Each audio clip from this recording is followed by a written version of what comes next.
Alright, hello chat, how's it going? Hopefully well.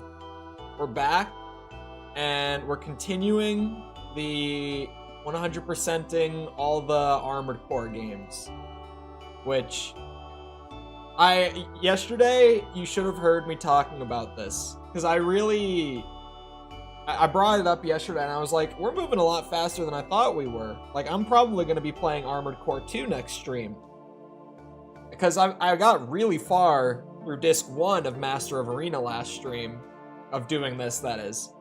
But then I remembered... That's interesting. Sorry. Then I remembered that there's a Disc 2. My game booted, like, with the garage music playing for a second. That's what caught me off guard. But hello, Logi. Oh, shit, my back. Hello, Luna. Oh, I needed this stretch. Hold on. I've been in this chair all morning. I was finishing the new video. Because I like to get them done by, like, this time on a Friday. Like, have them done before stream on a Friday. But this last video was a nightmare. Like, the entire process of this last video, in terms of working on it, was a shit show. Like, every single part of it just found some unique way to drain my patience completely. So it took an extra day. It took more time, too. I was really powering through it, even on top of the low patience. It did just take more, like, actual time to do it as well. Hello, Corn. Hello, Dream Master. How cold is it? It's 53 Fahrenheit. I set my weather thing to Minneapolis the other day, after realizing that it was still set to Orlando for so long. When I tried to use it the other day on stream, I tried to look at that little thing on the Windows bar, and I was like, it still thinks I live in Orlando. Okay. I'm working with the godly build. Still. Hold on. Was I doing missions? No. I had to climb the ranks. We're doing the arena. And I'm pretty high up. Okay. I'm number 8 already. Yeah, I'm gonna finish Disc 1 pretty quickly here. For sure. Let's see what Carson has got. Quick, dangerous AC. He waits patiently for his opponent to expend all their ammo, then attacks? Is he actually gonna do that? It scares me a little bit that it says he's gonna do that. I hope he doesn't actually. Because he probably couldn't even dodge all my ammo, to be fair. The Kurosawa has a good bit.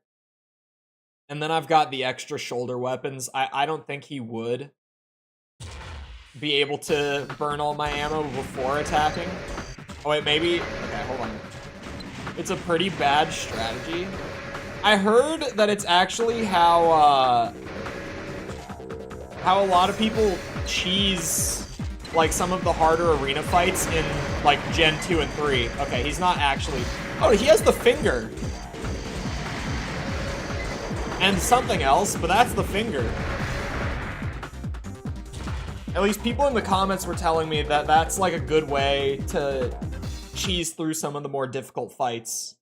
Is to just focus on dodging until they run out of ammo and then kill them for free, pretty much. Which... if you have the mobility for it, I can see it working. I don't think I would be able to do it with some of the, like, really hard fights in those games, but some people definitely would have the skill to be able to do that. But also, hello, Joshua. Welcome back. I'm just not one of those people, is all I'm saying. Oh, now we have a mission. Okay. I see how it is. I get to do one fight. An emergency situation has arisen. We have an urgent request regarding a mission for you. Please read the request description for more info. I am excited to get to the Gen 2 games just because I won't have to read all this text for every mission. They finally voice acted the briefings in those games. We're requesting you to assist our transportation team.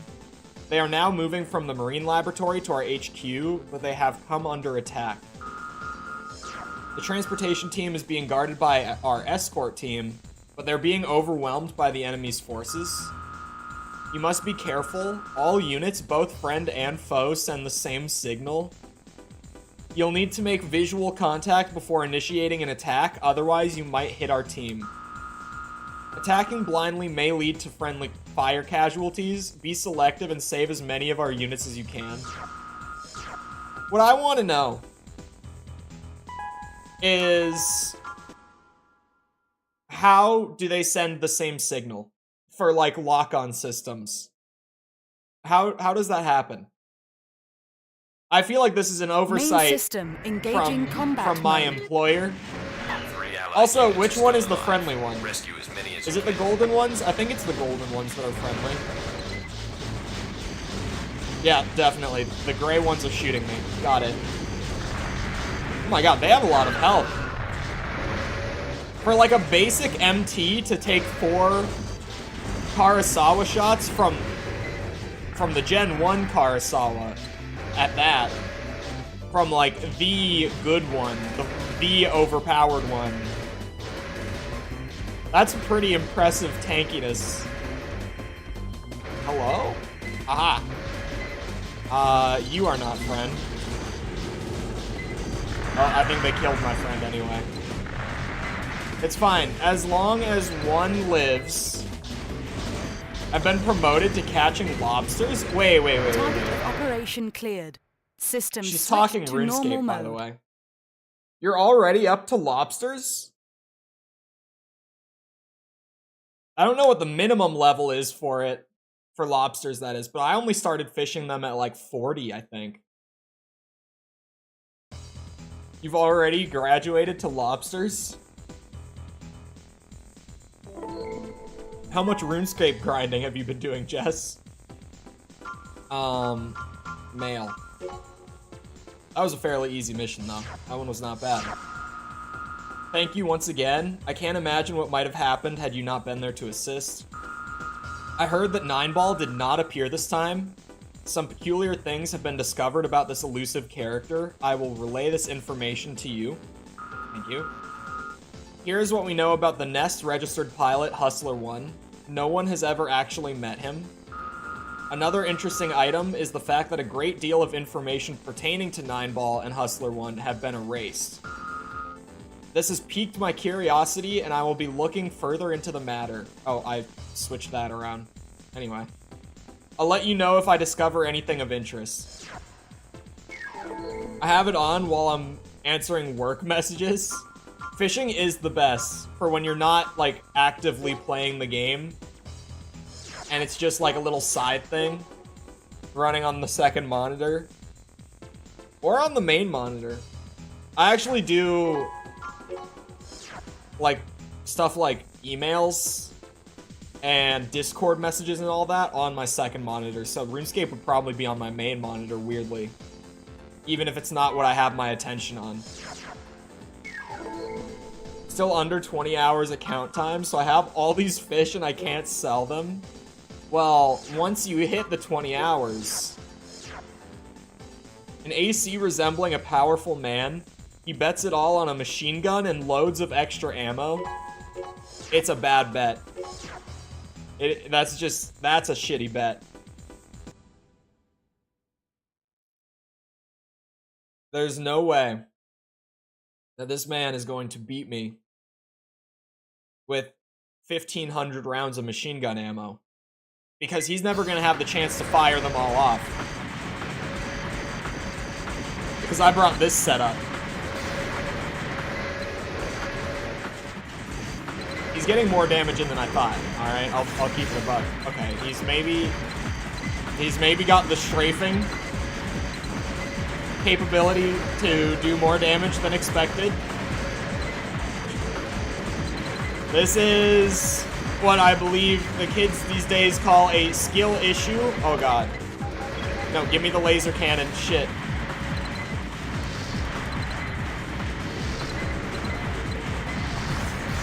Okay.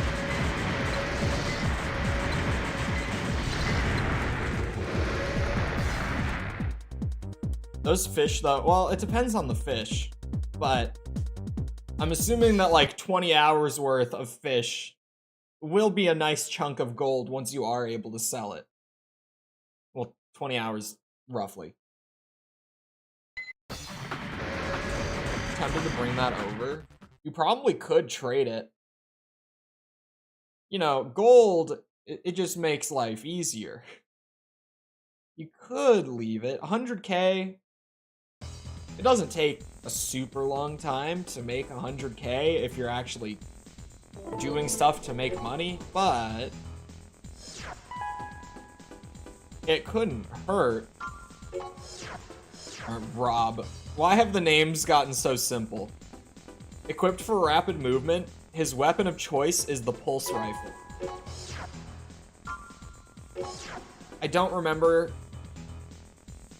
if that's a good one or not. I know that 9-Ball in Gen 1 uses a pulse rifle, and it might be that one. Although that's not really 9-Ball's, like, scary weapon. Because he certainly has a scary weapon that's not his primary. Oh, you got the missiles, too. That might be the one he... Oh, but 9-Ball fires it faster than you normally can, right? For some reason. Because FromSoftware were being bastards and just wanted a hard boss for the end of their game. Uh-oh, uh-oh, uh-oh.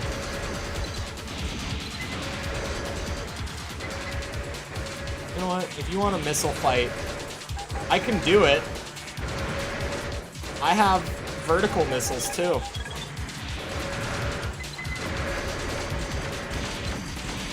God. Fine.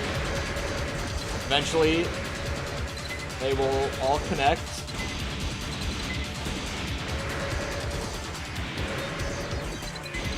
Should probably slow down on how fast I'm spamming that thing out.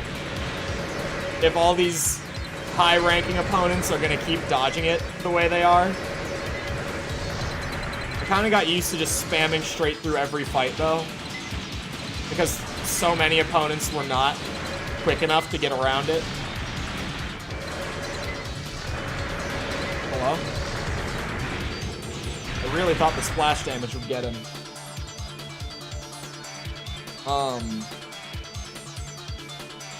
They're both worth more than Trout. I think it's because Trout is definitely the most, like, traded fish. Just in terms of, like, quantity. I believe it is, at least. I think Trout is just kind of the most common thing that people fish on RuneScape. And sell.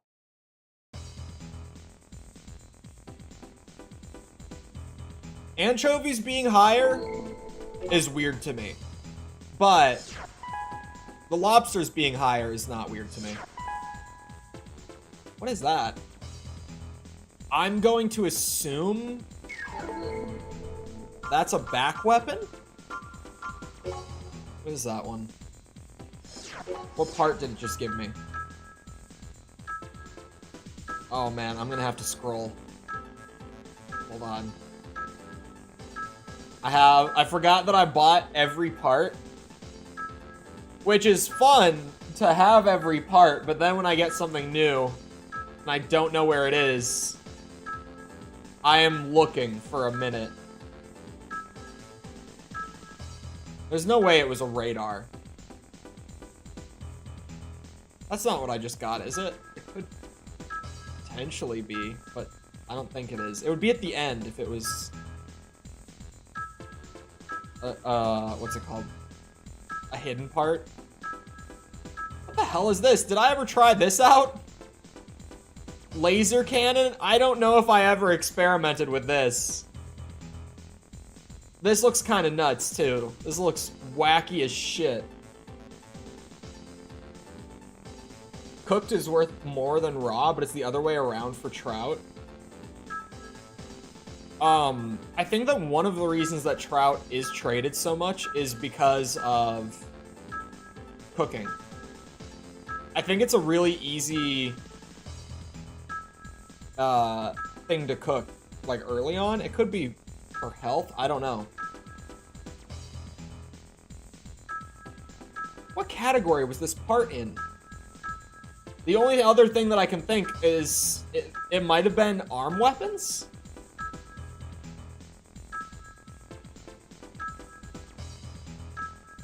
Hold on. It might pop up. I have no clue. I wasn't able to find it. It doesn't exist. Oh, it's on the free-to-play guide to use trout? That would be why, then. Number 3627. A death row inmate who will be released if he conquers the arena. He's nicknamed the Grim Reaper. See, that, now the personality's coming back. Now they're getting spiced up a little bit again. We've moved on from, like, Paul. I don't remember what the other two names were. But the other two names were boring. That's the point. That explains it then. Especially if it's free to play, because that means that, like, everyone is going to use that shit to try to train their cooking.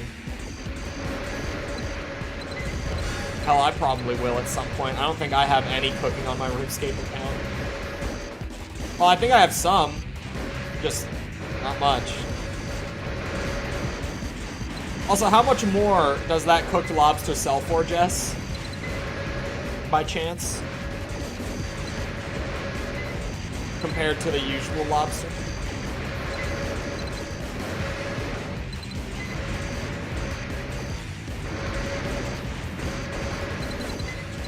This Karasawa is not as scary as I thought it would be.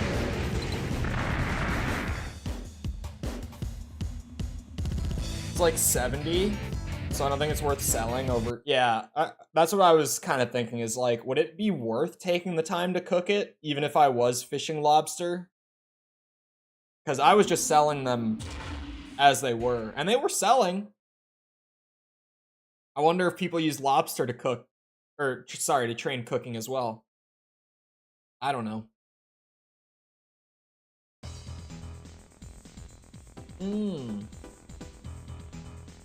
Burn risk as well. I forget that that's even a thing, but yeah. If you burn it, it's not worth anything.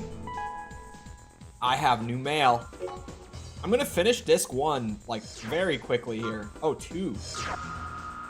How are you? It's been a while. I've come across some tantalizing information in regards to the corporations involved with 9ball. It seems that all corporate sponsors involved with 9ball experience either rapid success or deteriorate quickly and disappear. Therefore, I'm led to believe that the recent attacks against ProgTech are probably intended to destroy the company. Not only is he a skillful raven, but he also seems to harbor some secret agenda. Who is this man? I don't know.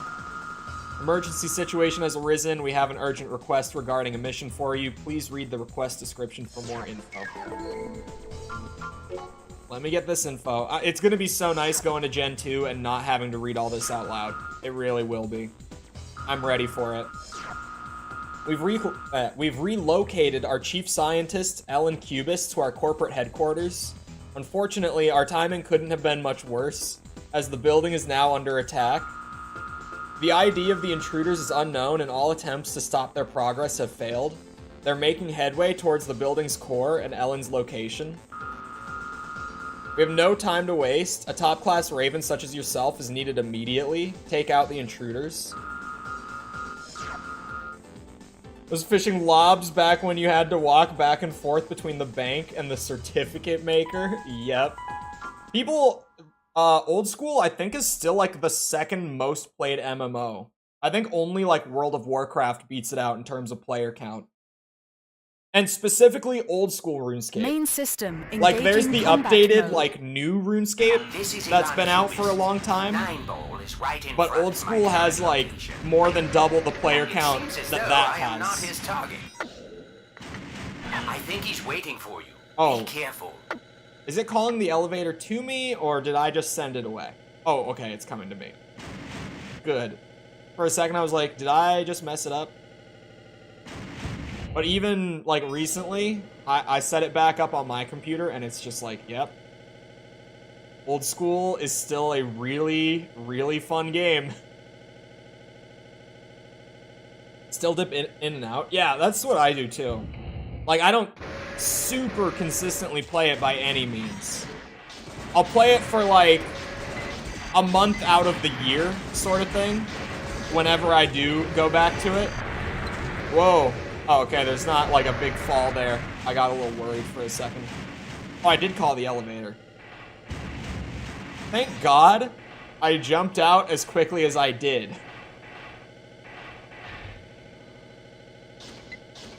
Me.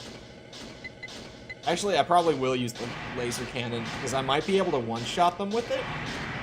Let's see. That's gonna be a no. I could two-shot them with it. Yeah, I think just using the Carousel was faster. What even is new RuneScape anymore? I have no idea. Honestly, I haven't played RuneScape 3, like, since they brought the old school client out. So I have no idea what they've done to it. Because I remember when I was a kid, I kind of stopped playing RuneScape because I didn't even like the new one very much. But then, them bringing the old school client back was like the best thing they ever did. Over the game becoming too easy? Oh, RuneScape? It wouldn't surprise me. It's RuneScape with better graphics that look uglier. Yeah, I don't remember it being super different. I remember it being pretty much the same, but just it felt like it didn't have, like, the magic, you know?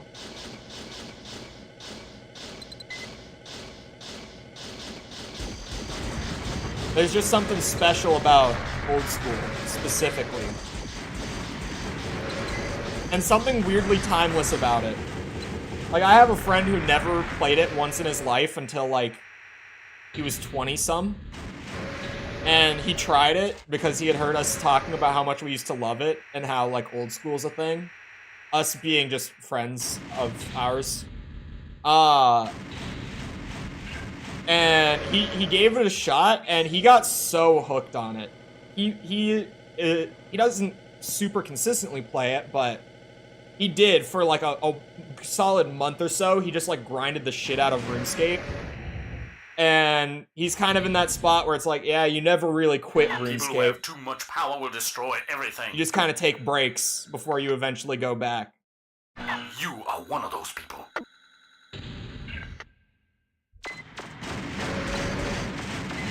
Which is very much me.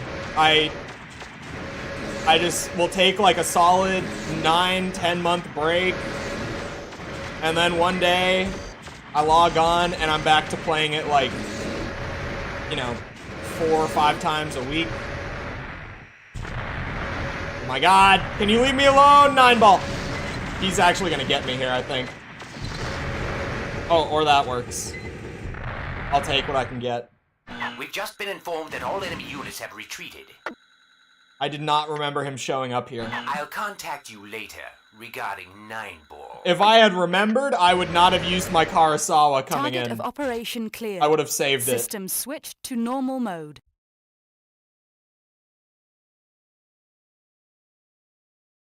It's like that tide, getting into it for a while, then get out of it. Why'd they ever change his voice? I don't know. Well, his voice in this game, like, shifts a lot, too. He sounds different in certain scenes. It's not like it's an entirely different actor, but, like, kind of just the tone of the way that he speaks, I guess. It changes. Not the tone, the, what's the word I'm looking for? tone is not it. Like his inflections, I think is what I'm looking for. I don't know. That's as close as I'm gonna get. It appears as though you've destroyed 9-Ball, but why does he still exist in the arena? There's still no useful data pertaining to Hustler 1, but we have been able to identify the group responsible for tampering with his data. It was the Nest. There's no mistaking the fact that the Raven's Nest was tampering with his data. I'm still not sure how Hustler 1 is connected to the Nest, but I do know this. The Nest isn't just a normal Raven support organization, but something else. Ends email. Refuses to elaborate. Just leaves you to go about your day after that. And I'm just gonna sit here and act like I have no idea why 9-Ball is still registered in the arena. Couldn't tell you. Not a clue. Am I in top 3 or top 4 right now? I don't remember where I left off. I think I'm number 4 right now. If I remember right, it just goes like, you do these 2 fights, and then final mission, I think. Max, alright. Hold on, it was Rob, not Paul. I was like, what were the boring names? Rob and Carson were the boring names that I was just like, what? Max is at least a little better, I guess. Not much, though. His AC causes the ground to shake. He's a heavyweight with an attack style to match. That, look, I'm not 100%, but that might be a Karasawa in his hands. I know there's microtransactions. Oh, in the new RuneScape? You can choose any pilot name you want, and you choose Rob or Carson. Just... Those guys were really just like, yeah, my call sign will just be my first name. Why not? Heavyweight means he can't dodge the Karasawa. So I'm happy with this. Even if he has one of his own, I kind of just win this one. I can just trade this damage all day. There we go. I was watching a video of someone playing it before stream. It is, when you say microtransactions, is it like cosmetic stuff? Or is it like pay to skip progression kind of stuff? Because honestly, a game like RuneScape with like a system where you could pay to skip progression, I think a lot of people would pay. And they obviously would know that.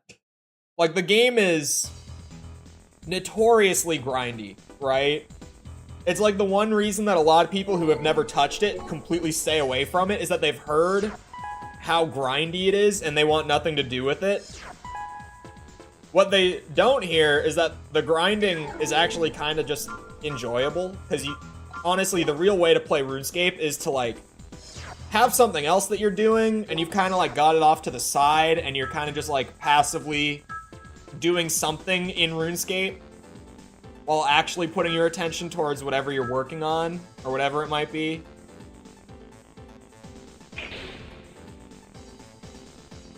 They have a lot more... Oh wait, no, that's not my AP. I was looking at the energy... Okay, yeah, never mind. They only have like 100 more AP. Never mind, we go back. For a second, I thought it was adding like 600 to my AP, and I was like, I mean, I might run these arms. At least when I played a few years ago. Loot box-esque stuff. Oy. Leave some silver, level up crafting from that, get into agility dungeon. Yeah. XP lamps. And keep leveling up without doing anything? XP, hold on. RuneScape XP lamp. Oh! Hold on.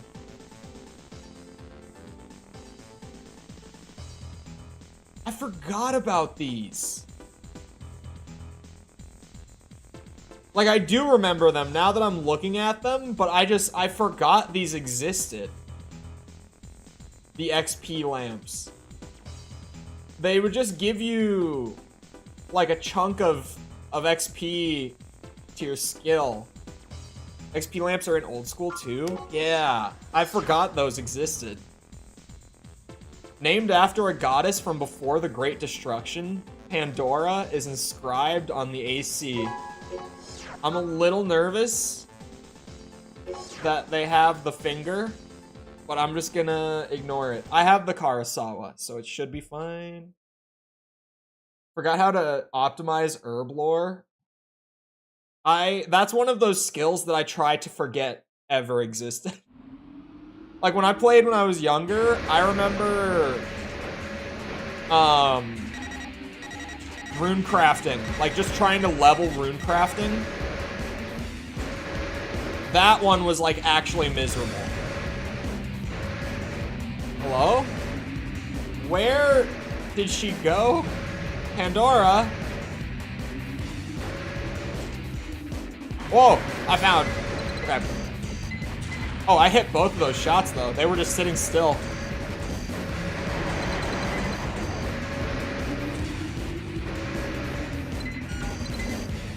I forgot XP lamps existed until I saw the picture of it and I was like, oh, you loved it? I remember it being just a headache.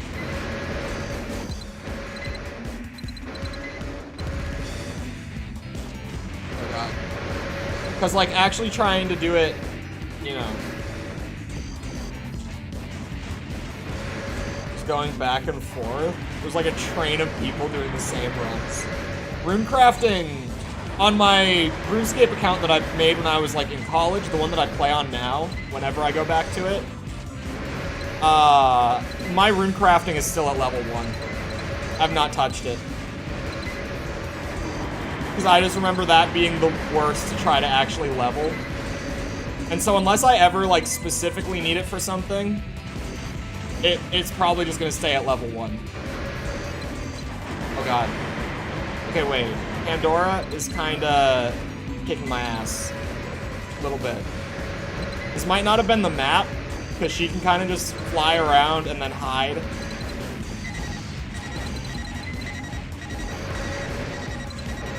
Okay, I closed the gap a little bit.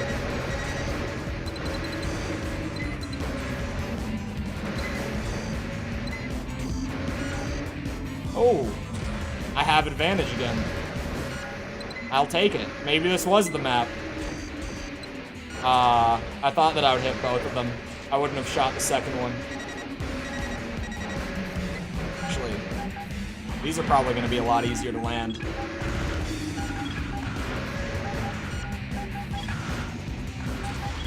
Unless they're not going to be easy to land. Come on.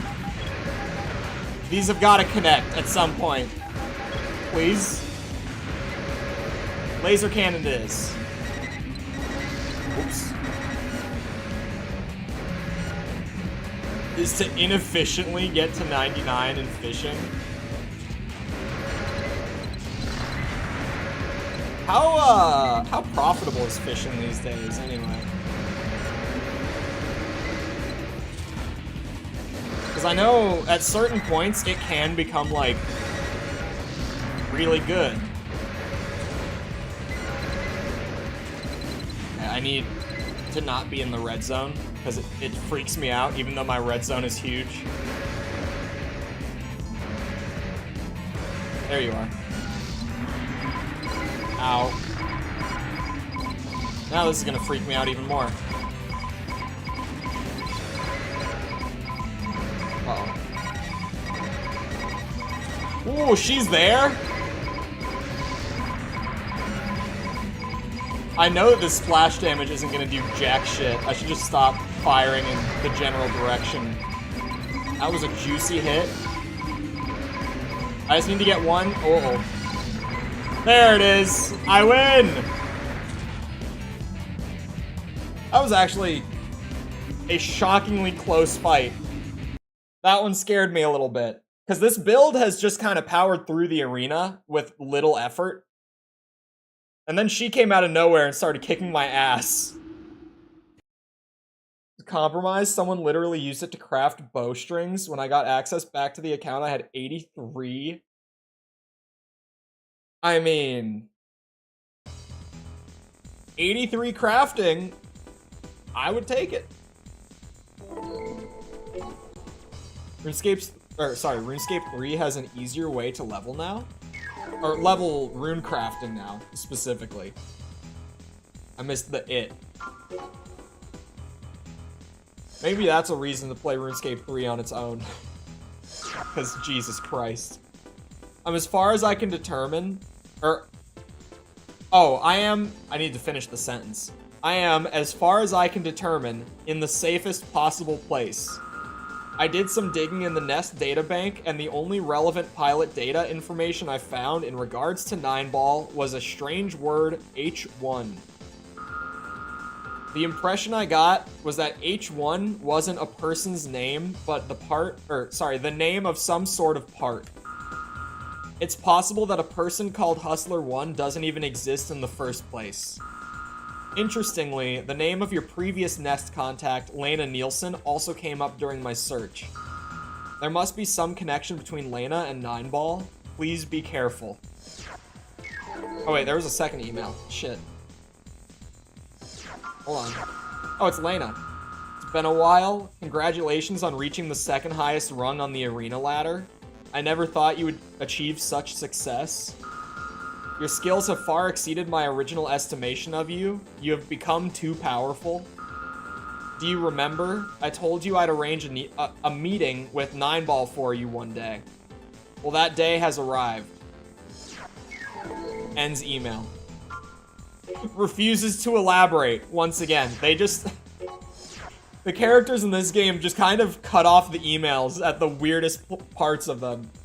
Like, you're waiting for that last little, like, I guess, bit of direction, and then it just stops. Surprised I've never gotten my RuneScape account hacked. I had the worst password, plus I'm pretty sure I'd given it away to phishing websites at least once. RuneScape scams back in the day were so wild. I almost, like, now that everyone has, like, a basic understanding of internet security, it's, like, completely gone. Kids these days will never understand. You know, everyone's always like, kids these days would never survive an MW2 lobby. Kids these days could never go anywhere near the Grand Exchange on RuneScape. Well, the way it was then. They could definitely go there now and be fine. But the way it used to be. There's a factory near Isaac City that no one knows of. I'm waiting there. Scientists attacked. Ravens targeted. The best AC in the arena lives even after defeat. Do you think you figured it all out? Come meet me to see if you're right. Theater of Operations Factory. Enemy forces unknown. Reach the innermost sector of the factory. My friends joke around that all of us... that of all of us, mine was hacked. Type your password in chat and it will automatically block it out. Main Yeah, system, or, engaging combat mode. even just the classics, like, you know... I'm trying to think of, like, the most iconic ones. There was, like, the... Why do you insist on it? Stop! 9-ball! Please! I'm getting stun locked. I can't see! I can't see. Hold on. I know I've said it on these streams before, but if there's one thing I've learned from going back to Gen 1, it's that only like half of the reason I struggled with these games when I first picked them up was actually the control scheme, and the other half was that the 24 FPS limit on these games makes it really hard to keep up with the pace of it. Corporation, the ACs, the Raven's Nest. Didn't exist when I first started playing. All I of don't these were remember. formed by me. Someone sells runes for too high a price, and someone else pretends to buy runes for way too high a price. there was like the trimming armor scam. You know, like you give me your armor and I'll trim it. It increases the stats. You just have to have like 99 smithing or whatever it was that people would always say. Yeah, free armor trimming. Too much power. Those who only bring chaos. You can trust me with your rune armor. Yep. Or your rune plate body, whatever it They are was. simply not part of the program. So perfect. Trying to... Oh, hold on. Double 9-ball. Let me pay attention real quick. Although, I kind of have the setup that's just gonna... Oh, ow! Okay, wait. I take back what I said. Or what I was about to say. Can I just take this one out, please? This one that's on my ass? How much health can you have? This is ridiculous. There we go. Okay.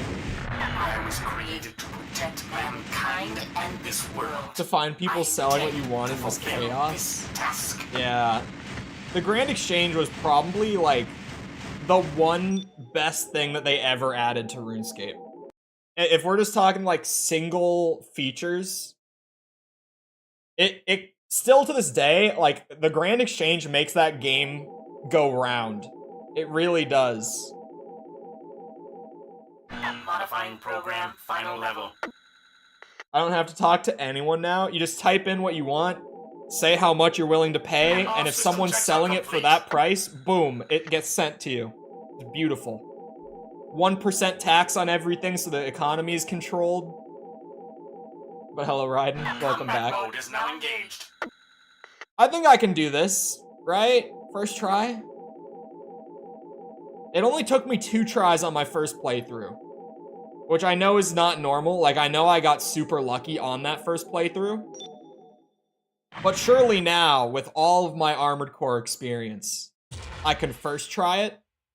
Target verified. Commencing hostilities. And there's the song. Oh, please. Slow down. I can't see you. Oh, ow. Oh, ow. Okay, we're not first trying it. Defenses damaged. Halting combat and returning to the nest. Ugh. 9-ball Seraph, man. Jesus Christ. To actually be able to properly sell things. Start farming AC6 Bird Boss and it's a little dumb. Wait, what? Bird Boss. What is Bird Boss?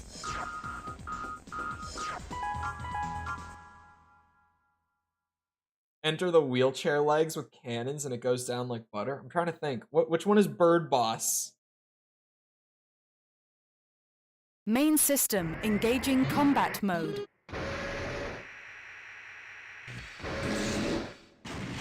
It's been Why are all of you here? already a bit since I played 6. I get to play it next week again, though. Insist on interfering. Oh, Ibis. It is Ibis. Okay. That does make sense. Bird Boss. Now I'm never gonna not call it that. Bird Boss wasn't bad for me either, weirdly. Like, I probably, like, 7 tries on it. But I did it with, like a super non-optimal build. Like, I did everything in AC6, because I was stubborn, and I really liked my build, so I didn't change it for anything. It was just like a basic mid-weight frame, like biped. These were formed by me. And then I was dual-wielding Etsugens, so the little burst machine guns, but this was before they got buffed, so this was when they were not good. They were just super fun. That's the duty to which I've been entrusted. And I think I changed my melee weapons a lot when I was playing it.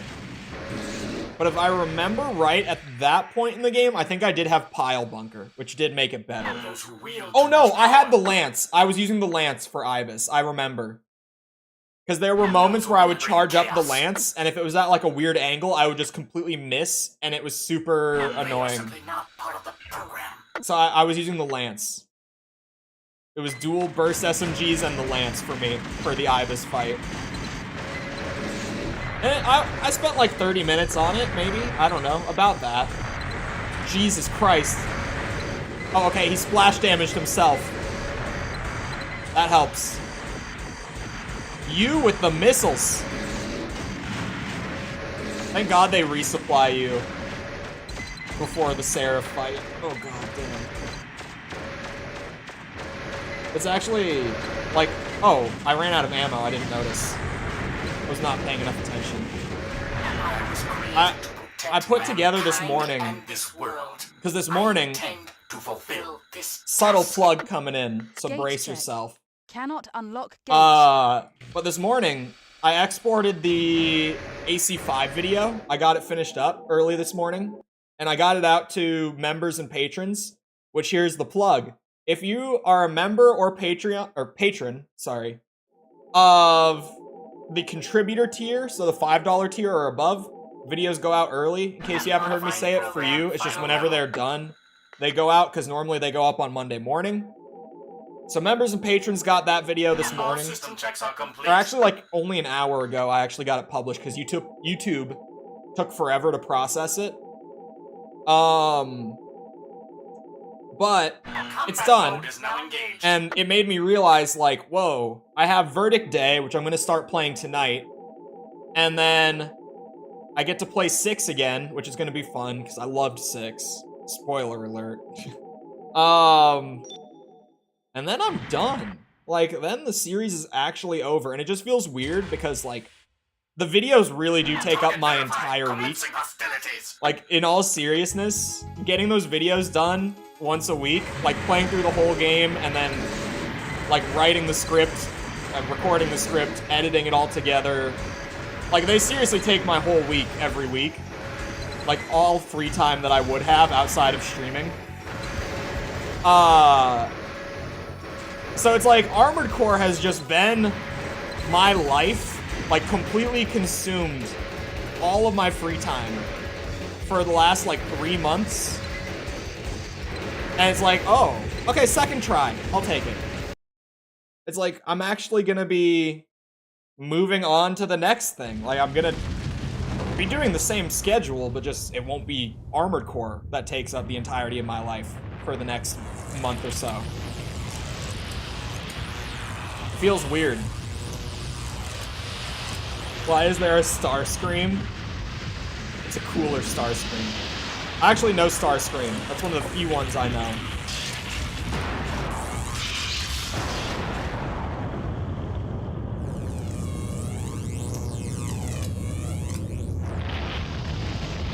But it's 9-ball Seraph. Which is probably still one of my favorite bosses, just design-wise, from the franchise. It also helps that it's 9-ball.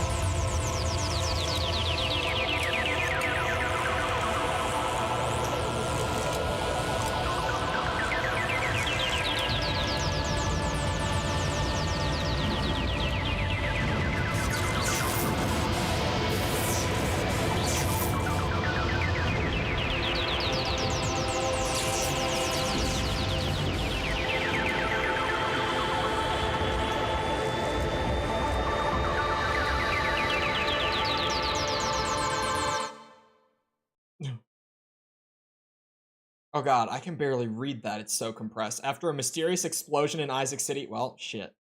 Not long after this event, all Raven's Nest functions ceased completely. I think TLDR is, shit blew up. Did my OBS freak out during that? Has my OBS been freaking out? Have we been, like, dropping frames on the stream a lot? It seems to have dropped a solid amount. Is ZOE, Zone of Enders? I've heard a couple people mention that. Yeah? Man. Why does OBS have to be like this? It seems to have chilled out, but what's wrong with you?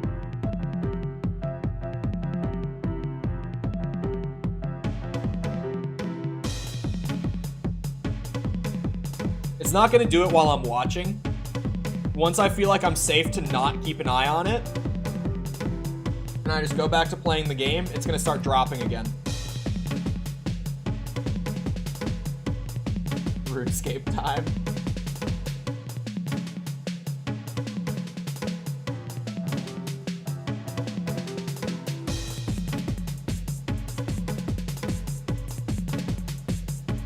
I hold on. Zone of Enders, was that? I looked into like a few different mech franchises that I'd never heard of that people have like mentioned in comments and stuff. Is this the Kojima one? Right? It is the Kojima one. Yeah, the one that's like actually just a full anime, from what I could tell at least. Yeah, because I remember Googling this and being like, man, I really like Kojima, and I didn't know that he did a mech game back in the day. Like, I had no idea this existed. With really bad voice acting. It's definitely interesting. Because, like, I know that, at least for the next review series or two, I'm, like, hard limiting, like, absolutely no mecha stuff. Just because I don't want to corner myself with it. And, like, be the mech guy. The guy who people only come to for mech stuff, right? But, that one interests me, to be honest. Just because it is Kojima, and he made, like, from what I can tell, like, genuinely a full anime production. Seemingly for the cutscenes, I would guess. I'm not really sure. But frontrunners for the next one. What's it? Sorry, I got distracted by that. Oh, yeah. Frontrunners for the next review series are, Ace Combat, Metal Gear, and Devil May Cry are, like, the big three that by far got the most votes. Ace Combat swept. For sure. Like, Ace Combat has the most votes, and it has, like 30% more votes than the runner-up in Metal Gear. But Ace Combat even feels a little similar in, like, structure, at least. So I'm not sure about it. It's like, I want to do it, but do I want to do it right after Armored Core? Because I feel like I want to change it up. Devil May Cry was the front runner, but now Metal Gear has one more vote than it. Like, I was kind of planning on DMC, but now I'm kind of flip-flopping DMC and Metal Gear for the next one. Because both of them would be good, just in very different ways for a series. Okay, so the overall percent, correct me if I'm wrong, because it says 63, right? I think it's including Disc 2 content. Do it for the money. Oh, wait, there's actually missions on here that I didn't do as well. Never mind.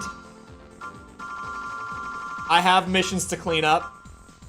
There's also new buzz around DMC, too, because of the, anime that's coming up.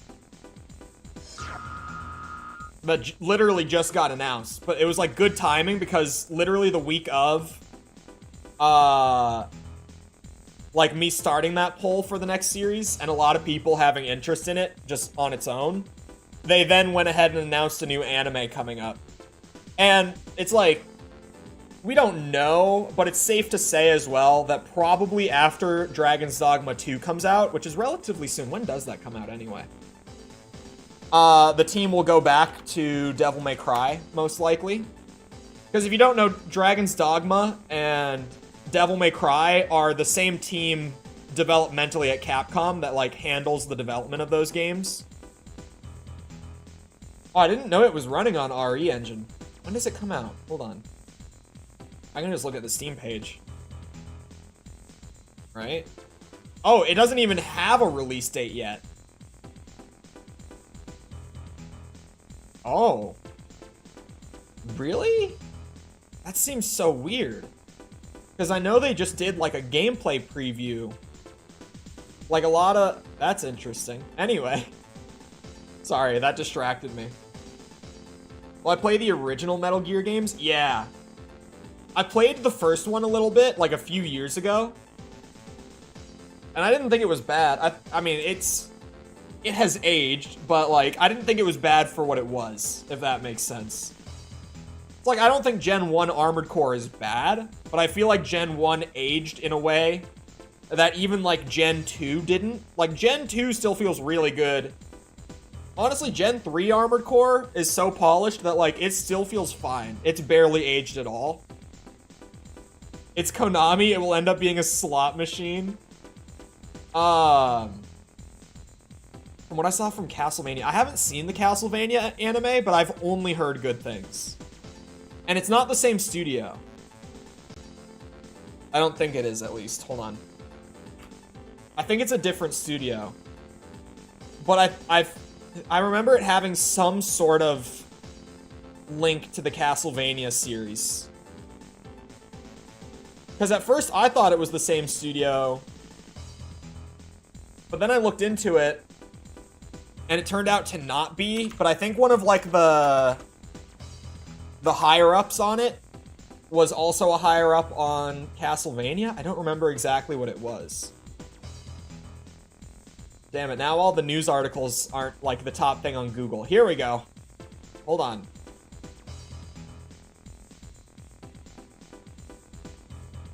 Is it the writer? It might be the writer, actually. Oh, wait, no. Hold on. I found out who it is. It is Adi Shankar, whose name I'm probably not saying right. But he is the showrunner, and he was also the showrunner for Castlevania. That's right.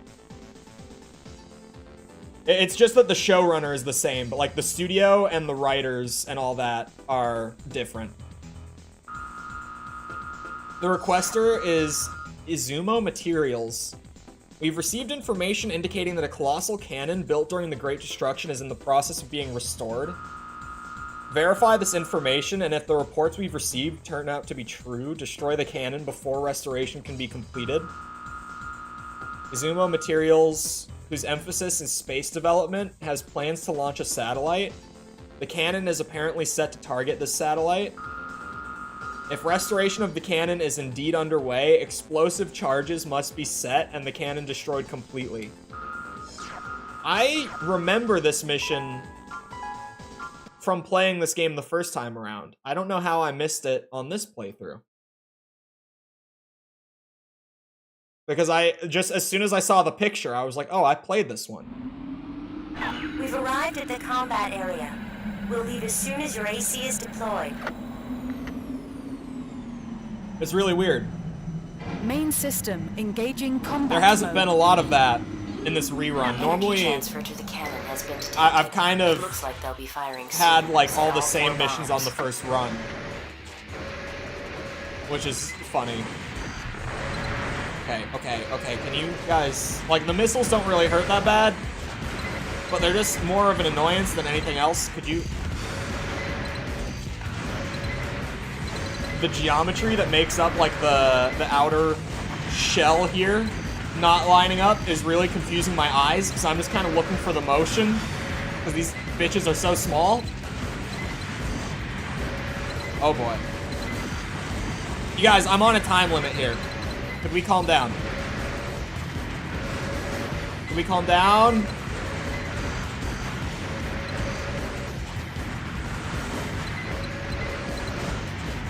Would that beat Phantasma? The last 100% stream, we finished up Phantasma and started MOA. And this game is also pretty short, even doing 100%. Because we also just beat Seraph, and now I'm like cleaning up the missions that I missed. But I've heard that Disc 2 has a lot of opponents to clear. I don't know if it was exaggerated, because like I've heard weird things. Like I heard that Armored Core 5 would be hard to review because there's not much content outside of the online stuff. I don't know who told me that. But they were very, very wrong. There was so much. It was one of the longer playthroughs I had to do, actually, so far. I say so far, I'm basically at the end. AC5 was one of the longest just front to back playthroughs. For sure. There's definitely a ton of stuff missing without the servers still being up, though. Like, you can see it in the menu with, like, when you're not connected to the servers, it just grays out all of the, like, other modes and stuff that are in those menus that you could have gone into. And so you go to the menu, and there's, like, start mission at the top.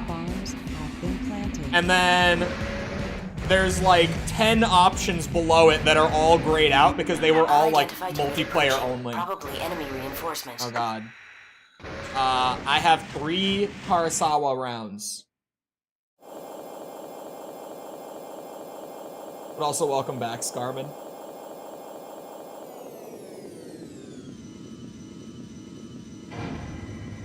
I don't know how long AC5 took me.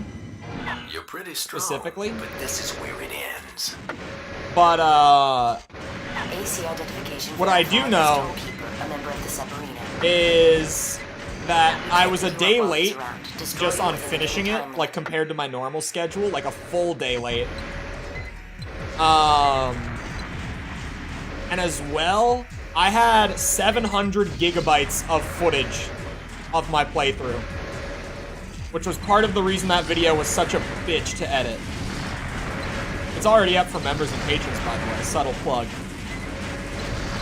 Early access is up already. I got it finished and like sent out before I started stream. Looks like you made it. We're coming in to retrieve. But actually, I talked about it the other day. It wasn't on an AC stream, but all week while I was editing that video, I had a problem where, even on the new computer, Target of operation clear. because I had so System much switched footage to loaded normal in mode. to the video editor, like all at once, because like I had all that, and then there was like other clips that I had to throw in there, and like some footage from my older playthroughs for whenever I wanted to call back to it. So there were probably like 800 gigs of footage loaded into the video editor at a time.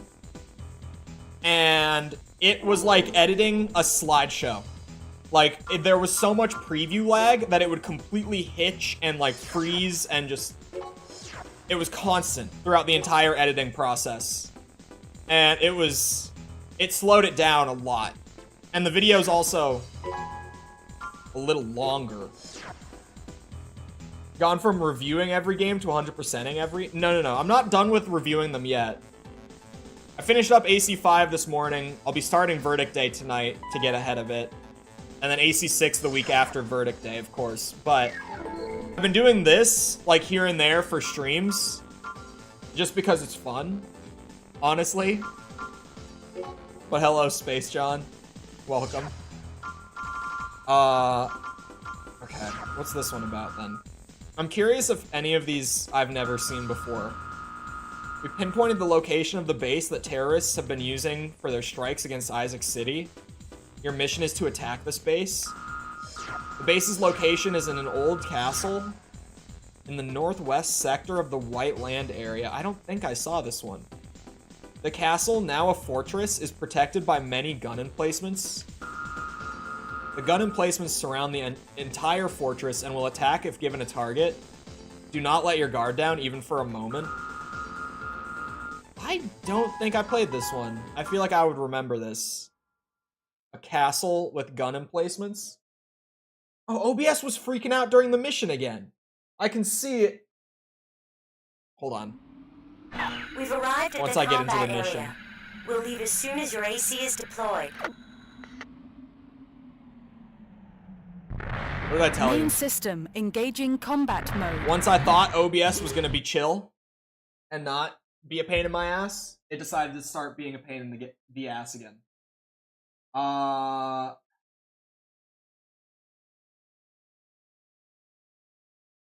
just going to try to stabilize it a little bit.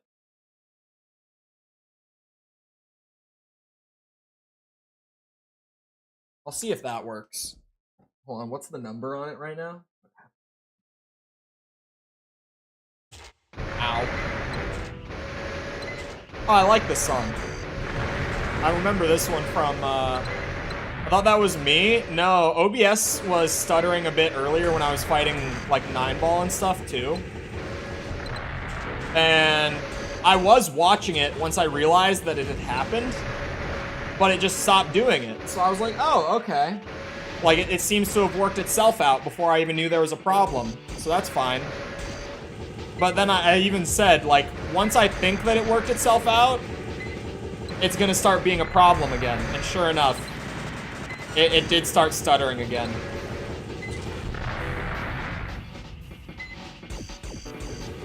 Oh, it only takes 2?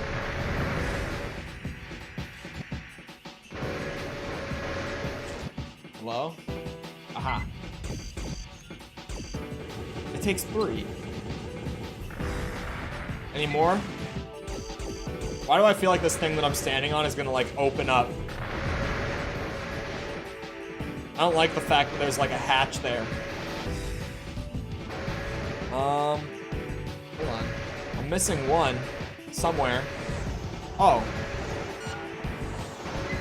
Wait, that's not gun emplacements.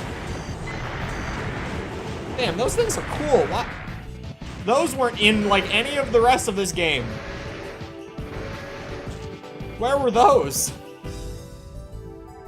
Come on. Wasn't my objective just the... I should have counted them, to be honest. Oh. Maybe I have to clear these guys, too. I'm not sure. I think I got about 9, but maybe I only got 8.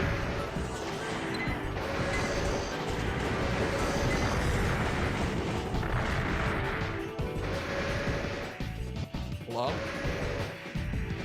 Any more guns? Maybe there's still some, like, out on this side that I missed somehow?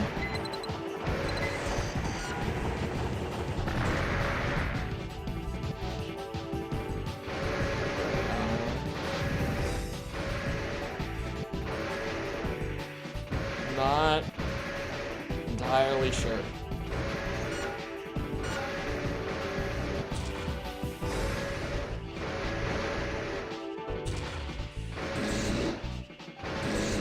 Okay, the door doesn't open.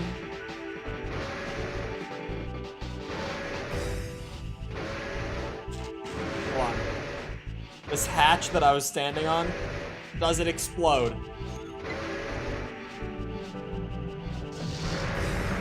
That did not quite go where I thought it would. That one either. It doesn't shoot straight down like that, clearly.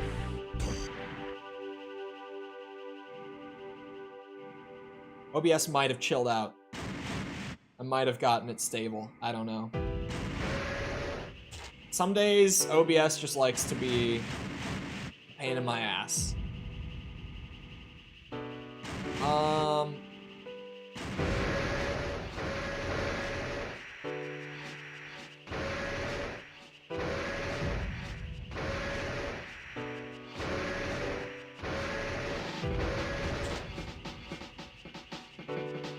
Where are we going?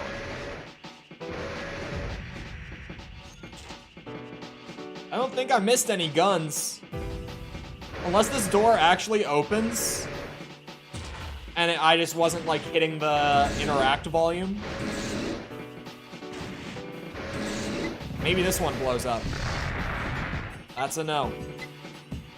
Using Karasawa? Of course. Of course. I gotta use it while I can. After Gen 1, it's still around. It's, you know, it's one of those, like, tradition kind of weapons, but...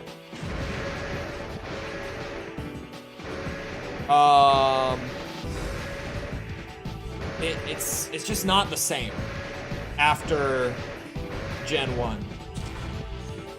Do you have Darksiders on the future list? No, I didn't, actually. But Darksiders has been on my backlog for a long time, so that should be on there. I have a good bit of character action on there, in all honesty. Because, like, DMC's pretty high on the poll for now. But then, like, things that weren't on there that I've added for like next time. So like after this next review series, when I start pulling for the one after that, like God of War will be on there, Ninja Gaiden will be on there, Darksiders will now be on there. I was gonna add Bayonetta, but I really feel like I can't do Bayonetta unless I've already done Devil May Cry. Because they're both Kamiya's baby. Also, welcome back, John. I'm missing something! And it's frustrating me. I feel like I'm just running in circles like, something's not right. Did they place a cannon, like, all the way up in the corner of the map or something? Like, what am I missing here? Man, they just... Oh, okay. For a second, I was like, did they really just not even put any ground there? That's crazy. It was just low distance stuff. Did it sound sinister? Oh, yes.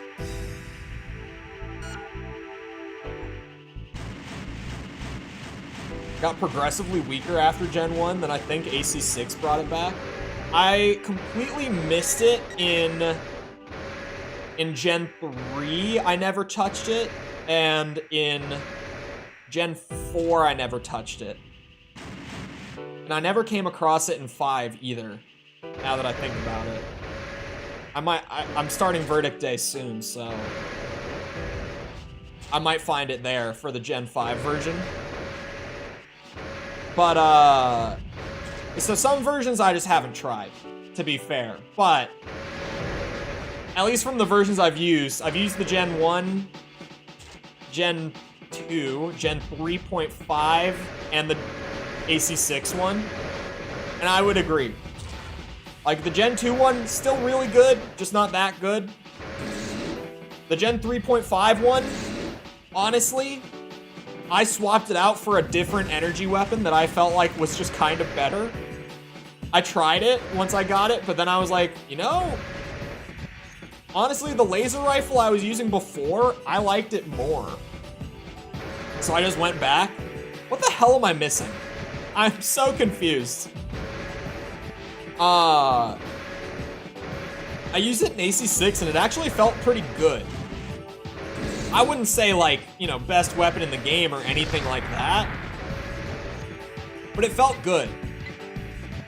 It felt like it's probably on the stronger end of rifles in AC6.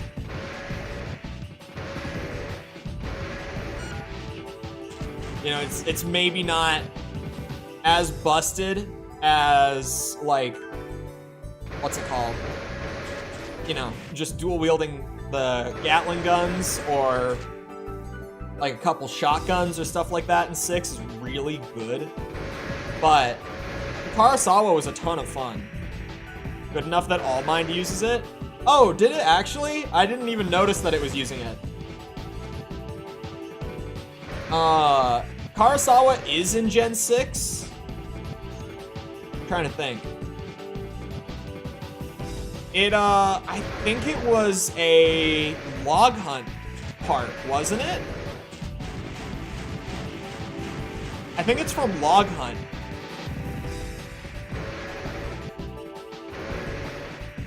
Oh, as Kate and in the final fight. It is Log Hunt, okay. Thought it was.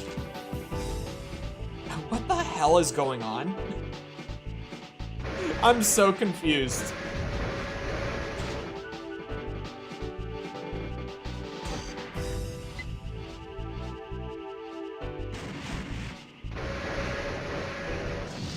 Man, why are you shooting out, like, straight forward? Like, if I go this far back, I can't even see what I'm aiming at. It's there.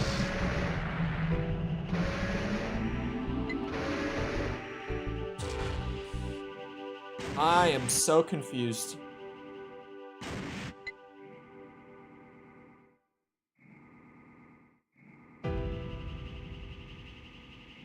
The music has looped like twice. I've just kind of been running around in circles in an empty map. I don't know what's going on. Hold on. What was this mission even called? I am going to consult Google real quick on this one. Because this is the first time that I am, like, genuinely just, like, I don't know where it wants me to go. Was it Enemy Fortress? This is what I'm playing right now, right? I think so. Walkthrough. Oh, great. There's no walkthrough. The wiki does not have... This is it. 9 gun batteries. Okay, hold on. Master of Arena. I'll go to a video. If the wiki doesn't have a breakdown on it, then there's definitely a YouTube video. I found it. So, dude goes around. He's using the Karasawa like a distinguished gentleman. Clears everything out, little by little. I'm skipping through it. Yeah, he's getting all the, like, tank guys that spawned in.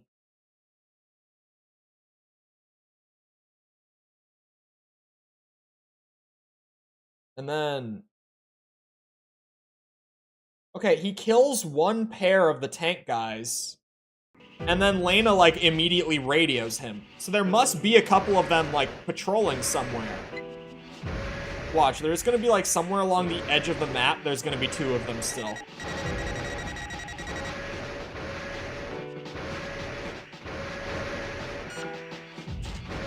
I haven't tried my second playthrough yet.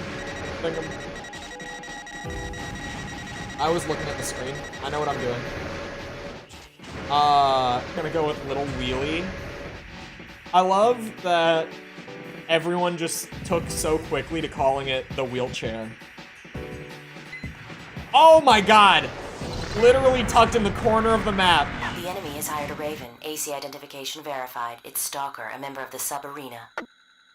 Oh, Sub-Arena? This should be easy. It does open. We can't possibly lose to a newcomer. God. This enemy wields an impressive arsenal. One hit can mean instant death. Can we Keep just, moving like... to avoid taking damage. Can we go back to this era of voice acting? Please? Anyone with any connections in the industry, can we just get... Ignore me, I was holding the right trigger instead of the right bumper to try to strafe. I have played so many hours, I know what I'm doing. Can we just get, like, modern AAA games to hire voice talent like that again? Cleared. System switched to normal mode. Cheesy but charming? Yeah, stuff that, like, sometimes just catches you so off guard that you just instinctively have to laugh a little bit. But that for some reason makes the game more charming just by having it. That's gotta be my favorite voice acting. It's specifically, like, PS1 voice acting. It has that quality to it where it's so bad, but so good at the same time. Got Karasawa? Of course. Of course we got it.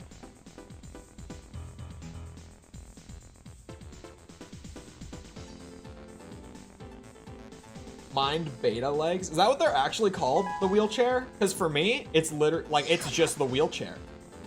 Ever since people started calling it that, it's like, yep, that's a wheelchair. I've never paid attention to the name since the wheelchair meme came about, like, a few days into the game being out.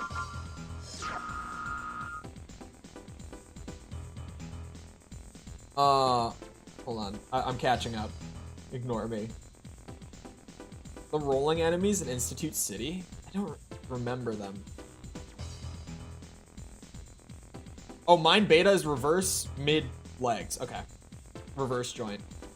I used one reverse joint build in that game, but I never really went back to it.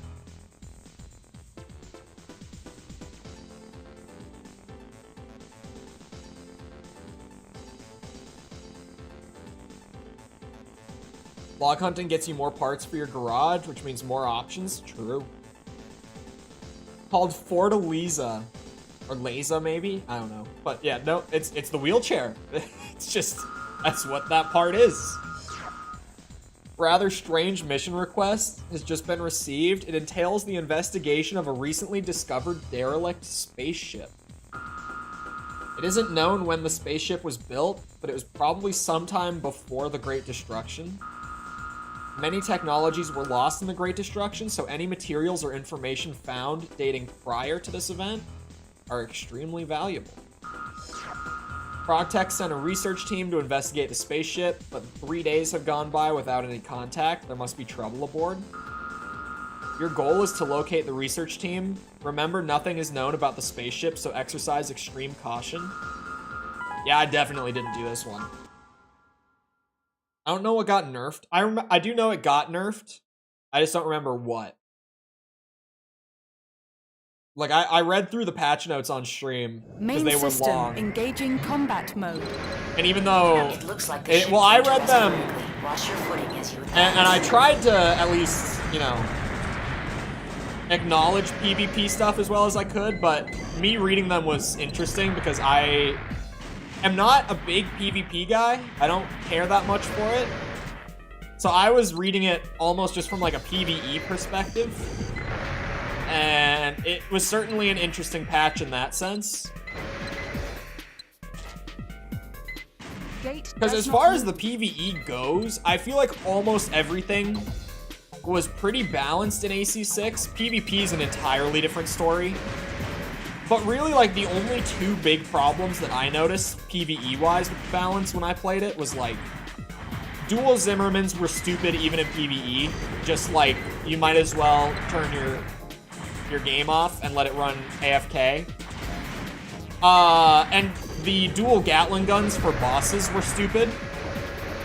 And so I was like, if we just, you know, brought the damage in a little bit on the Zims, and maybe just increase the carry weight on the Gatling guns that you have to, like, run a tank if you want to use them, we'd be pretty good. But that's not at all what happened with that patch. There was a lot there. Okay, this is a really weird setup. So, like, what's the zoom out button? Shit. I remember there... Oh, I found it. Okay. Okay. Holy. Okay. So I'm there. These are all doors. Oh, okay. One of them's open. To go up. So I guess that's what I'm looking for, is like a ceiling hatch that's open. But hold on, I'm over like...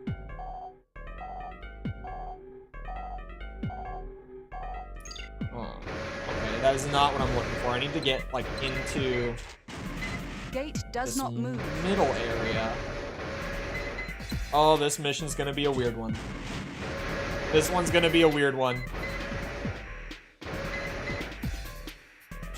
Gate does not move. One of these gates will move. I promise.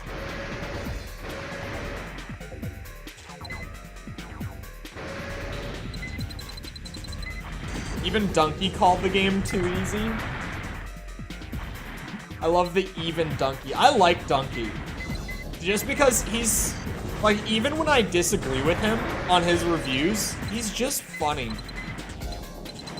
Like, I know that Donkey makes a lot of people angry with a lot of his videos, but God, he's funny. I can't help it. I like him. Okay, are either of these gates gonna open? One of them has to, right? Oh, Gestapo. SMG and handgun projectiles would be faster. Oh, I saw that the handgun ammo increased. That was one of my biggest takeaways, now that you remind me, was I was super happy that handguns got increased. Anyone who was around for like even half of my time with AC6, because I played it all on stream, what I did play of it, I said so often that I wish the handguns had more ammo so that I could run like dual pistols for a setup viably in terms of like PvE content, like, you know, just the missions and stuff. Because, like, you could do it, but you just run out of ammo. So I was like, I would love to be running around just dual-wielding pistols. Because those really are just giant-ass pistols. And I wanted to do it, and I did it, but, like, the ammo just runs out. So I couldn't, like, actually run through the game with it that way, the way I wanted to. Jesus Christ. If you played any other AC game, shotguns were great. I will actually, you know what? I'm gonna agree with this man. Gate does not move. Not to spoil a specific story in the AC5 video, but I did just play AC5. So, like, anyone who knows on the topic of shotgun balance, you know. I did just play AC5. And it certainly... Zimmermans were, in terms of PvE, pretty ridiculous, though. Like, it was one of those weapons that I used for, like, 2 missions, and I was like, this is hilarious because they're so strong, but I'm putting them away and I'm never touching them again because they make the game trivial. Which I tend to do. Like, even in AC5 recently, I did the exact same thing. I used them a little bit, but not much. Oh, I know. Yeah, that one. This RuneScape mod is insane. Look, the RuneScape, maybe happening. I'm not gonna lie. For those that haven't been in the stream the last, like, what's it been, like 3-4 days? I have consistently, like, near the end portion of stream every day, opened up RuneScape. And to be fair, people have enjoyed it, because RuneScape is just a really chill stream game. Like, I can just kind of sit here and talk, and pretty much run RuneScape in, like, the background. It pretty much just does turn into a just chatting stream with RuneScape in the background. Which, to be honest, I kind of do on Armored Core anyway. I kind of just sit here and ramble the whole time. Because for most of the game, there's not much that I need to, like, actively talk about. Like, here, I'm just kind of going through this maze of a spaceship and blasting things with the Karasawa. So here I am talking about the shotgun balance in AC games. But shotguns have consistently been really strong in AC games, definitely. It's just Zimmermans are, like, next level. They definitely needed that little nerf. I haven't played with them after the nerf, but I hope that they're in a good spot to where, like, they can still be strong. Especially, like I said, I'm not even, like, big on PvP. So I would still like to see the Zimmermans be a strong weapon, because I think it's, like, it makes them iconic, right? It makes them noteworthy in a way. It gives them that personality, but they were strong enough that I didn't want to use them because I felt like I was ruining the game. So I would like to see them tone back a little bit, but I hope that they're still strong after the nerf.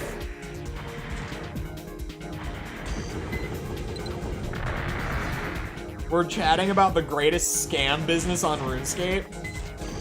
Yeah, for people that know RuneScape, what I've been doing on it whenever I have been getting on it is I just go to the Grand Exchange and I'm, like, flipping stuff. Classic RuneScape schemes, right? It's like, oh, I go to the exchange, I buy 1,000 bones, cast bones to bananas over and over, resell the bananas for profit.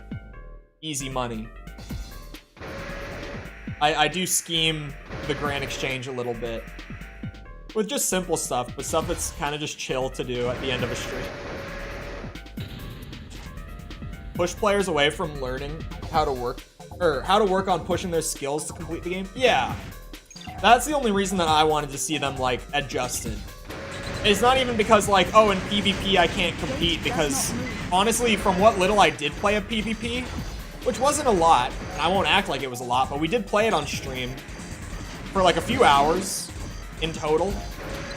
And I was running, like, the burst SMGs, and I was winning fairly consistently against dual Zimmerman setups, because it is just, like, if you can space them out and use your build, like, you know, I don't want to say creatively, but just, like, think of ways to kind of mind game them, if that makes sense.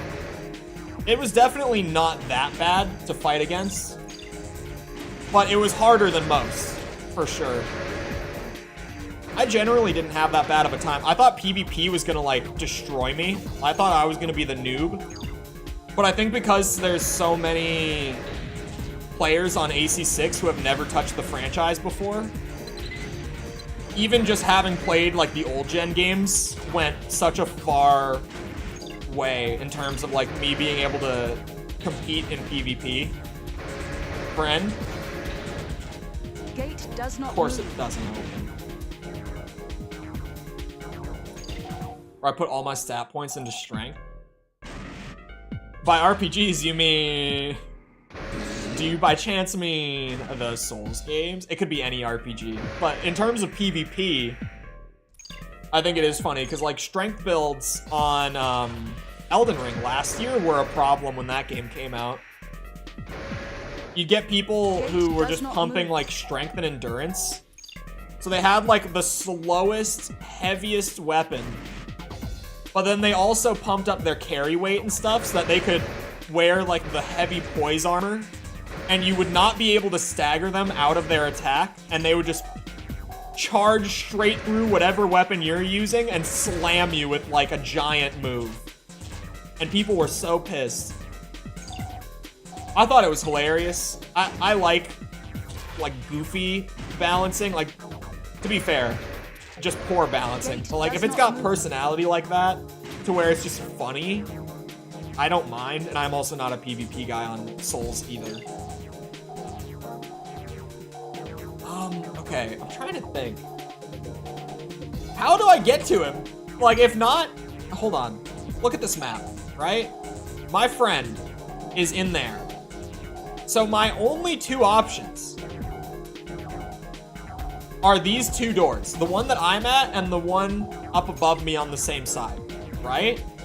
Gate does not move. This gate does not move.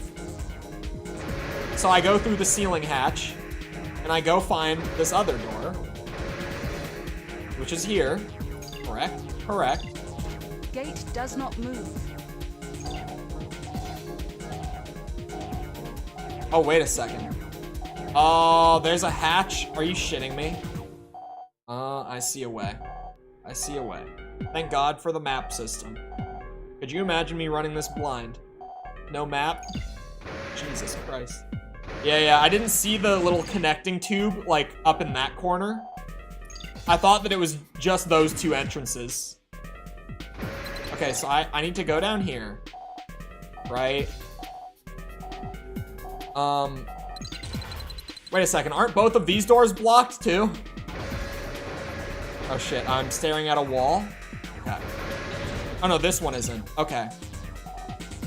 So do we go up all the way? It seems like we go up all the way into the ceiling. Takes the wrong head, mission takes 2 hours longer. Seriously. Some of these, like, maze missions, it's just you need the map. Okay. AC pilot verified as William, ranked 15th in the arena. William! He has powerful weapons in his arsenal. Attack him at once. Shit, where'd he go? He flew. Ah! He's hitting me so hard. Please, please, I can't get him in my sight. Oh, is he down in the hole? Oh shit! He was down in the hole. What if I went down in the hole? I think I could. Do not make me redo this mission. Okay, he's in the hole. Now he's not in the hole.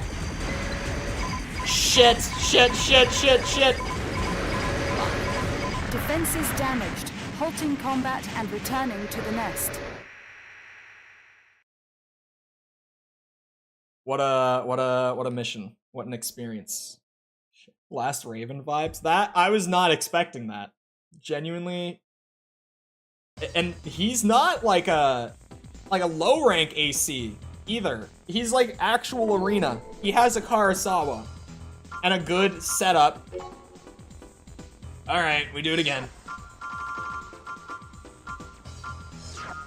I gotta find my way back there. Last Raven 100% should be interesting. Because it's either gonna go two ways. One way it goes is that I actually didn't even Main see system like engaging combat mode. half of the difficult content in the game, Rest vertically. Wash and your I'm going to foot get as my you advance. ass beat live for hours on end. Or maybe it is overplayed. And I do fine. Although I had some pretty difficult moments. The pulverizer shit. Outside of the pulverizers, it wasn't bad, but the pulverizers, woof. It's like one maze mission. Honestly, 6 didn't have like no maze missions to like this extent, right? Like this kind of maze. I'm trying to think, which one is like close? Because it's been a minute since I played it. I did like the stream playthrough, and then I was like, okay, I'm gonna not touch it until I go back to review it.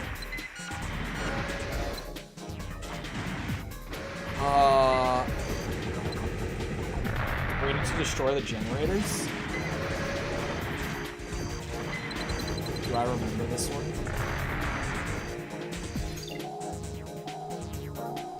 If there were maze aspects, it was casual.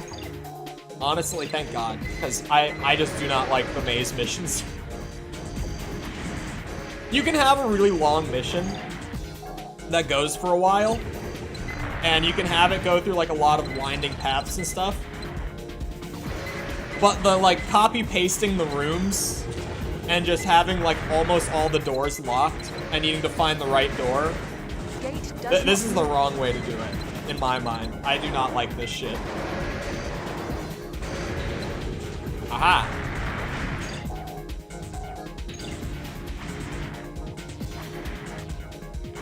Take back Xylem? Oh! Honestly, okay, I can kind of see that. To be fair, now that you mentioned that one, I had to think, but yeah. I could see that being a maze mission. And the hacking, I would say the hacking one was worse for me than Take Back Xylem in terms of just like trying to find my way to the objectives.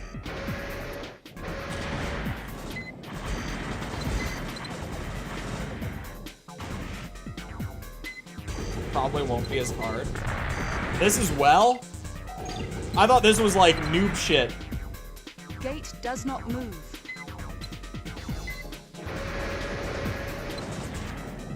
Gate does not move. Maybe long after the review series ends, since we're so close, I'll just make a super controversial Last Raven isn't that hard, you're a bunch of casuals video and just see how people take it. Oh, is that William up there? Grinding around that I'm targeting through the floor?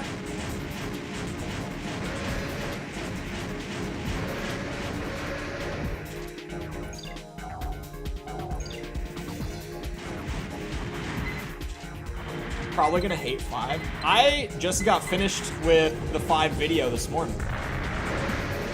And no, I'm not gonna share. The video will be up Monday morning. And incredibly subtle plug.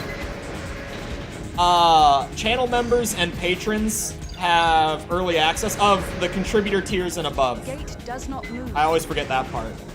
Wink wonk. I made sure to get it up in like early access form for them prior to starting stream. So they have it. Some people already know what I thought. I do have a lot of thoughts on 5. Awkward double thumbs up. I know, it's a seamless, very subtle transition.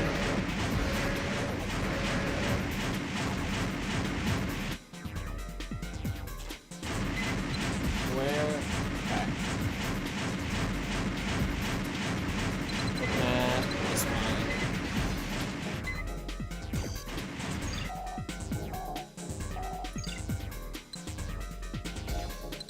Wait a minute. Did I loop?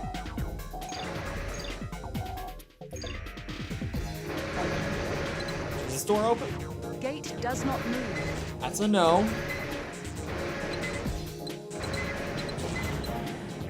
Gate does not move.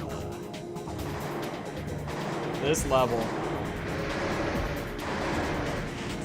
And doing Gate well. does not And move. well enough. I'll take well enough. It was meant for Scarvin. There's nothing more at the bottom. Very low. I know. This mission is something. For sure. I'm glad that I missed this on my first playthrough of Master of Arena. My initial thoughts on the game would have been tainted by this mission alone. Because I had such a good experience playing Master of Arena. And it seems to be partially because I entirely missed this one.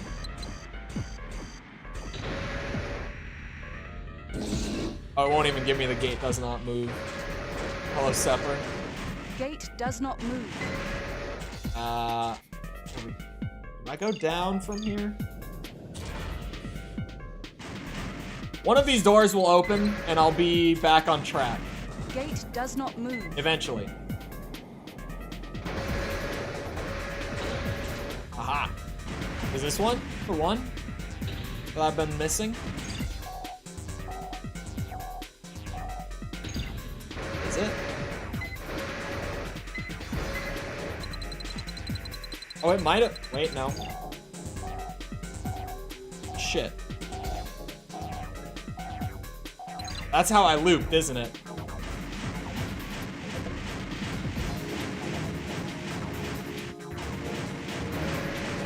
For shame. Hey. I gotta pay the bills. Mech Games gotta pay the bills. You just wait for the next Patreon plug. Gate does not You move. think I'm shameless now. Shit, I have looped like 3 times. What is happening? How have I done this circle like 3 times and not found the way that I'm supposed to be going? This is crazy. This mission is wicked. This is... The fact that this loop exists has, like, stun-locked me. Like, all I can do is run in this circle. My dumbass cannot manage Gate does not to move. find the way.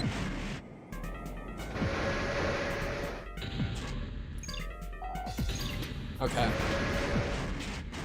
This mission was made for, like, Rick and Morty viewers. You know, only the highest IQ individuals in society. Gate does not move. It takes a very high IQ to understand the humor of Rick and Morty. He turned himself into a pickle, you guys. Funniest shit I've ever seen in my life. Gate does He's not Pickle move. Rick. Do you get it? Like, he's a pickle, and his name is Rick, so now he's Pickle Rick. I Gate know that does the not show is beyond simpletons sometimes, but this one at least, I think some of you guys will understand the humor in this one. I haven't watched Rick and Morty in so long. Neither have I. I just like to make the classic, you have to be really smart to understand Rick and Morty joke, because you really don't. I am so not smart in many, many ways. And Rick and Morty was hilarious to me. I don't even know how it, like, got that reputation to begin with. Like, where did the whole thing of you need to have a high IQ to understand Rick and Morty come from? Because it makes no sense. If you've ever watched Rick and Morty, it makes 0 sense that people are like, oh yeah, you have to be super smart to get this show. They make, like, balls jokes in that show. Constantly. And Pickle Rick. Come on. You don't have to be that smart.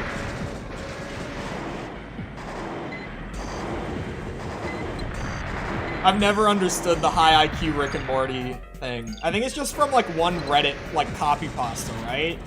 Isn't that where the whole thing came from? Was like one guy on Reddit tried to say that and then it just became a meme because it makes no sense. I found my way out of the circle. Also, this is a bad time to say don't put yourself down like that. Did you not see me run that circle like 4 times? Oh my god. I cannot afford to be spamming the Kurosawa the way I am right now. What's up with the beard? Beardathon. I hate it so much. Oh shit. Jesus. This thing is throwing me back into the walls every time I shoot it. I don't think it was a meme at the time. It wasn't. Like, whoever originally posted it, it was not a meme. But it became a meme, like, the more that people caught wind of it. And nowadays, it's like, you'll never hear anyone say that seriously. At least I haven't heard someone say it seriously since, like... I mean, when was the show... I'm trying to think how long ago it was that I watched Rick and Morty. Why does it make you look like a lion? Bro, me and False were talking about it on her stream. Oh, by the way, I'm gonna be on False's stream tonight. Anyway, I'll come back to that. Me and False were talking about it on her stream, like, last week. We were talking about how my beard, this great beard for the Beardathon that everyone loves so much, it makes my head look big. Like, it makes my head look so much bigger than it is. Because it also makes my face look so round. Like, I don't have a round face, but because the beard is so bushy and so circular, it just, I look like an entirely different person since growing this beard. It's like unrecognizable. It's so weird seeing clips of myself pre-Beardathon now, or like pictures of myself, because like, it genuinely looks like an entirely different human being. It's so bizarre. Like, I don't recognize myself in those clips. Okay, wait, I'm close. The friend is down there. So I had to, like, go down and then find a way up into there. You like the beard? I liked it before it got anywhere near this long. At this point, I'm ready to be done with it.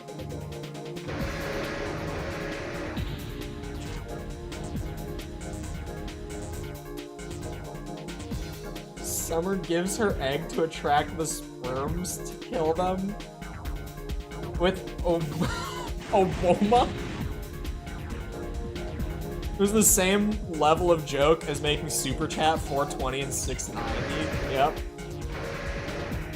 It is like, it's not something that takes the highest IQ to put together. I'm glad that that is the guy with the Kurosawa. I was like, wait a second, I know that sound. AC He was shooting at me and I didn't even notice it. 15th in the arena. Aha! He has Bastard. powerful weapons in his arsenal. Oh god. Attack him at once. Stay away from me. I should have done that the first time. Shit, he's dead. Where do I go from here then? Oh, the door probably. That would make sense. No? Gate does not move. No way.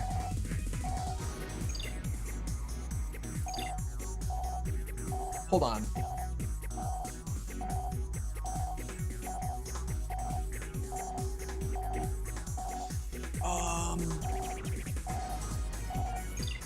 Is this the wrong side? Did they throw that AC in there to punish you for going to the wrong side?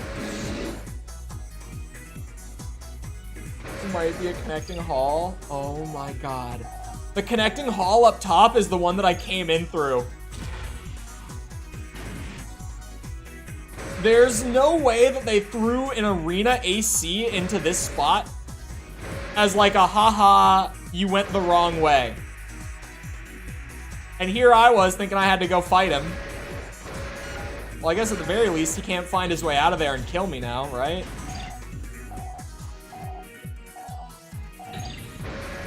Oh my god, it is on the wrong side. Holy shit. Gate does not move. That is unreal. Because, yeah, I need to get onto that side, not...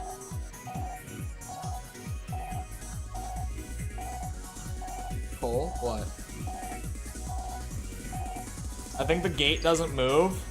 I am trying to find my way. Do you understand how disorienting this level is? This is some obtuse-ass shit in professional terms. Oh no, I wanted to go that way because...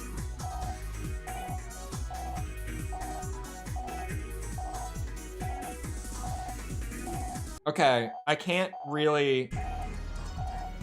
Will my mouse cursor show up on the screen? No. It gets covered up by the emulator. Shit. So I need to go from where I am now, right? I would need to go down, and I would need to get up, you see? That spot that's open on the left, I need to get up through there. That's what I need. Because I can't get into this middle room, like that top middle room. Because I thought that for a second too. Wait a second. Wait a second. Yes, I can. Hold on a second. I didn't see that part. This is why chat's here. Oh. I'm in this middle room. And this room itself doesn't directly connect, but this is probably the right way to get back on track, going in the right direction.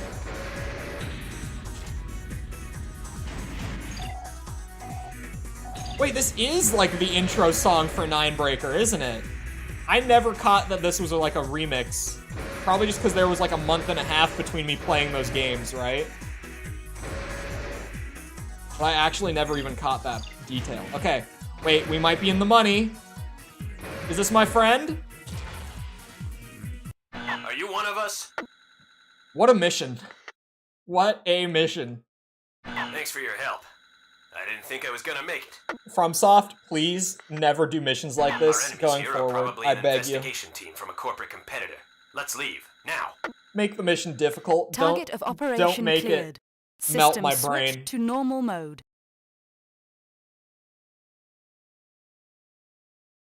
Accidentally blast him. I should have blasted him. He deserves it after all I went through.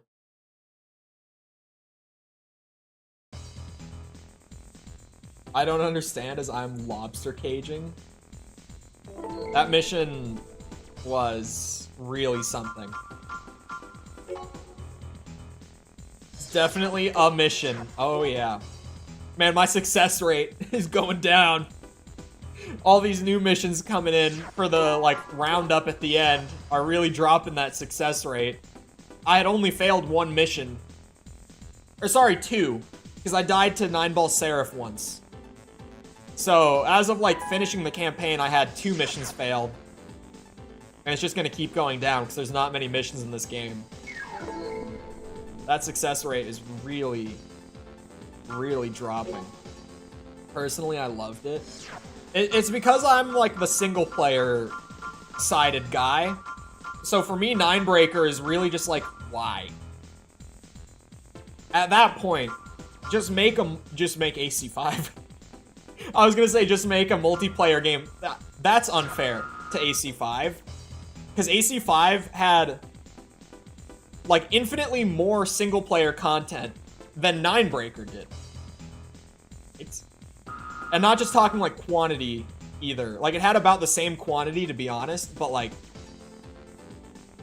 it at least was more enjoyable than the proximity test in Ninebreaker. That's the one that sticks out to me from Ninebreaker still is like that goddamn proximity test. People who have done the training exercises in the game will know it. There's a little drone that flies around this little arena, and the game will like say, okay, this time you need to stay in like point blank range. This time you need to stay the hell away from it. This time you need to stay at like mid range. And if the bot gets too far away from you or too close to you, you get like a strike, and it works on like a 3-strike system. And it was infuriating because like you'd be doing the mid-range one, and the mid-range one was the bad version because you can't get too far away from the robot, but the robot moves faster than like a high mobility AC does in Gen 3.5. And so, well, high mobility meaning like not min-max for mobility, but like on the high end at least, right? And so the robot at random times while you're trying to stay at like mid-range will decide that it wants to fly straight into you, and it can flip its momentum like on a dime, which you do not have the luxury of in those games. You've got like that kind of slidey nature with controlling your AC, right?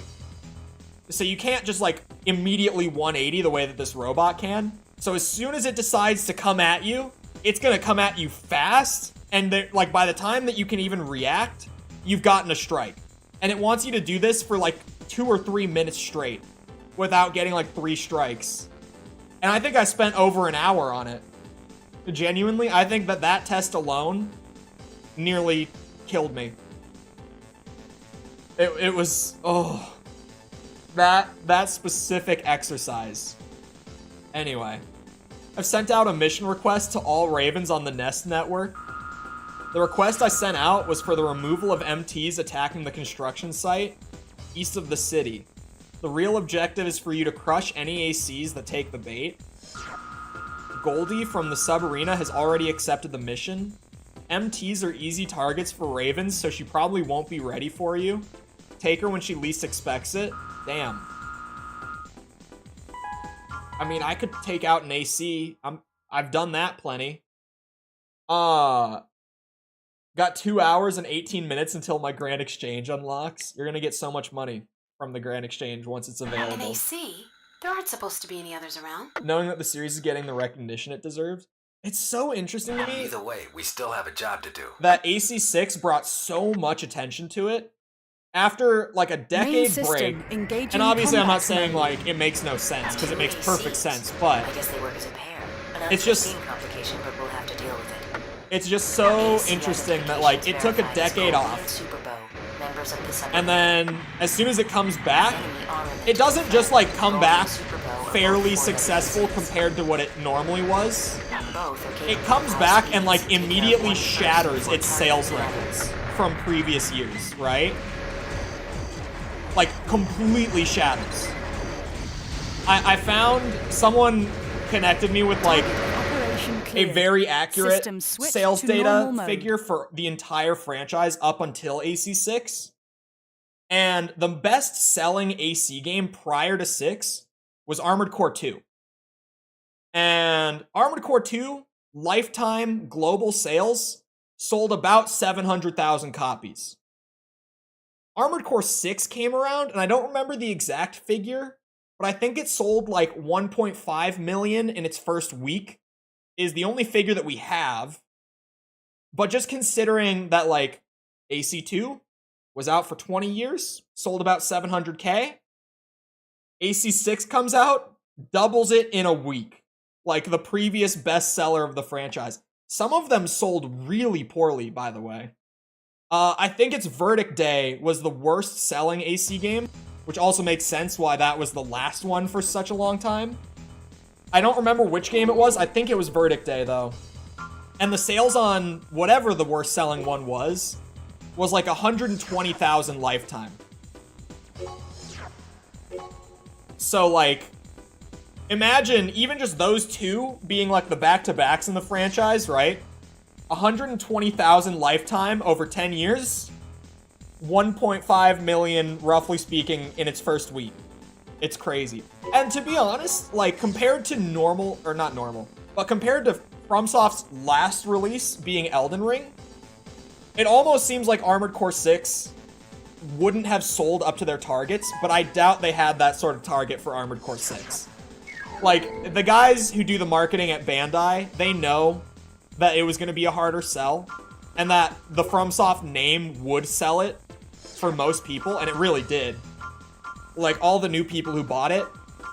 Like, the only reason I even found out the franchise existed was that trailer showed up at, like, the Game Awards or wherever it was that it got announced. I watch all the big events live when they happen, like Game Awards, E3, whatever it might be, because I'm very into the industry. So I was sitting there and I was watching this trailer and I was like, oh, cool, like mech stuff, never really been my thing, but like this looks kind of neat. The pre-rendered trailer that they revealed it with, right? And then they just dropped FromSoft in the middle of it, and I'm like, what is this? This is who now? And for a bit I was like, is this a new Souls game, but they're doing mechs? And then it said Armored Core 6, and I was like, Armored Core what now?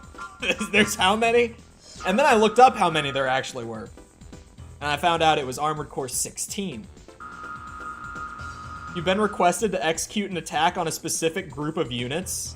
They're transporting materials which must be destroyed. We aren't sure which units are the ones carrying the material. In order to guarantee its destruction, all units must be eliminated.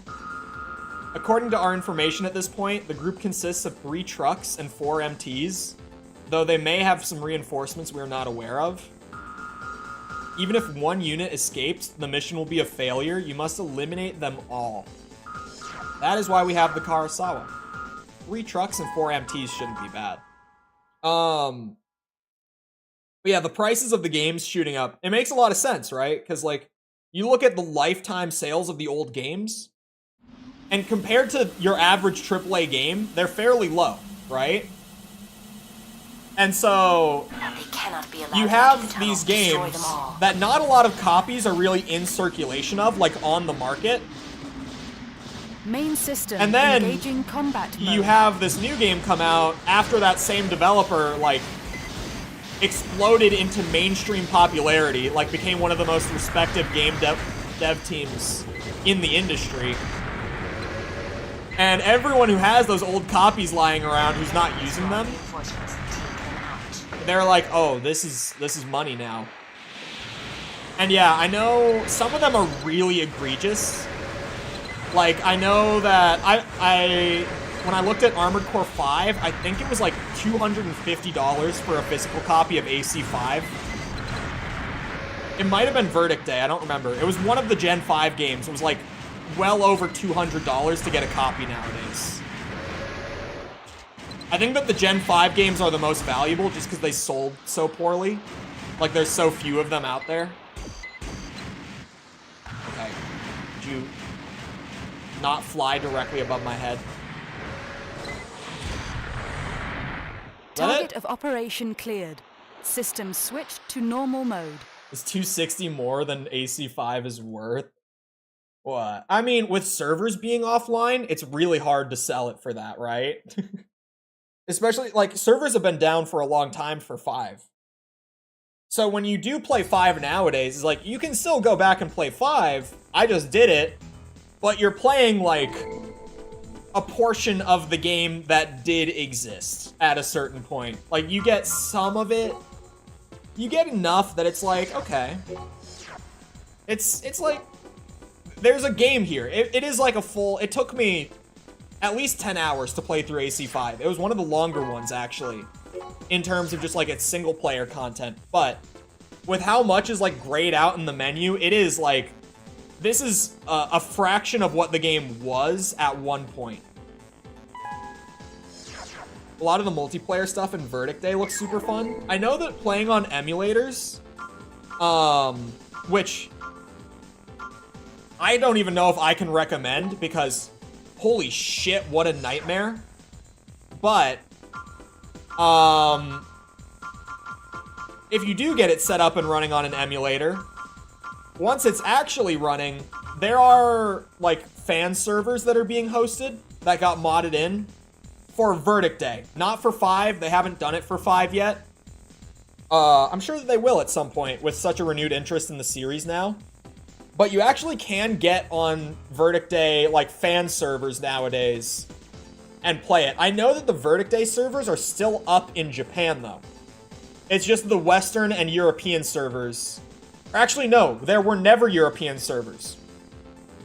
When I was researching all of the stuff for 5th gen, I found out that that Verdict Day handled the servers differently. Like, AC5 had multiple regions of servers. Verdict Day's servers were literally, there's the Japan server, and there's the server for everyone else. Like, that was how they handled the regions in Verdict Day specifically. Was there was just, if you were in Japan, you got on, like, the local server. If you weren't, good luck with the ping. Godspeed. But yeah, the Japan servers still run to this day, like on PS3 and 360, in Japan only. The rest of the regional servers, or the other server, I guess, got shut down a few years ago. Your target is a Raven recently hired by Chrome, Isaac City's largest corporation. The Raven is Hercules, a member of the Sub-Arena. Easy, easy. 5 would crash constantly. Couldn't get any DLC to load on Verdict Day either. It was frustrating. I can talk about emulating 5. I certainly have stories. He has signed a long-term contract with Chrome as a guard at their corporate headquarters. Chrome already has a complex security system in place. The Raven has been hired to put additional pressure on anyone attempting to breach their HQ. I can take care of the security system, but not the Raven. We have 3 minutes tops. You must destroy him within that time frame. So Chrome is still around. Parts of it, at least. Most would say that some of the endings in the game make you evil, but is it, though? That whole situation was just an example of corruption. Yeah, Elden Ring's lore is great. I don't even know, like, half of it. Unbelievable. There's so much lore in Elden Ring that even me, I'm like, man, I don't know if I have the mental capacity to really dig into all of that lore. Like, over time, I'll probably just understand more and more of it. But man, what I do understand is great. Operation cleared. System switched to normal mode. The lore is so good. Like, what I do know about the lore is fantastic. And I know that I would probably love learning the rest of it, but it's just like, there's so much. There's so much Elden Ring lore. And there's so many, like, subtle layers with even just, like, environmental stuff. It's really great. But, wow. It's a process. Like, Demon Soul lore is, like, my perfect. Demon Souls has a lot of lore, but it's enough that, like, you could watch YouTube for, like, 3 hours and have, like, basically covered everything.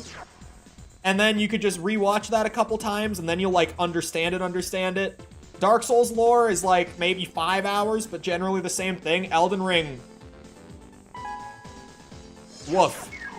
Elden Ring is a little more. Didn't R.R. Martin do the lore?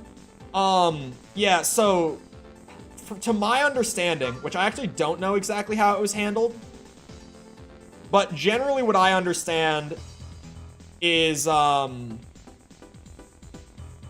Martin, like, wrote a story, and then FromSoft handled, like, putting it into the world and, like, presenting it to the player. So it's kind of weird, but it worked really well. Is it lore, or FromSoft can't present a whole story, so they give you pieces of it? It's a full story. It's just the way that they give it in the Souls games is very... What's the word I'm looking for? I know there's a perfect word for it, and it's somewhere in the back of my head. It's a fancy word. It's a good few syllables. Shit. What is this word? I'm not that well spoken. I swear, like, every 2 sentences. What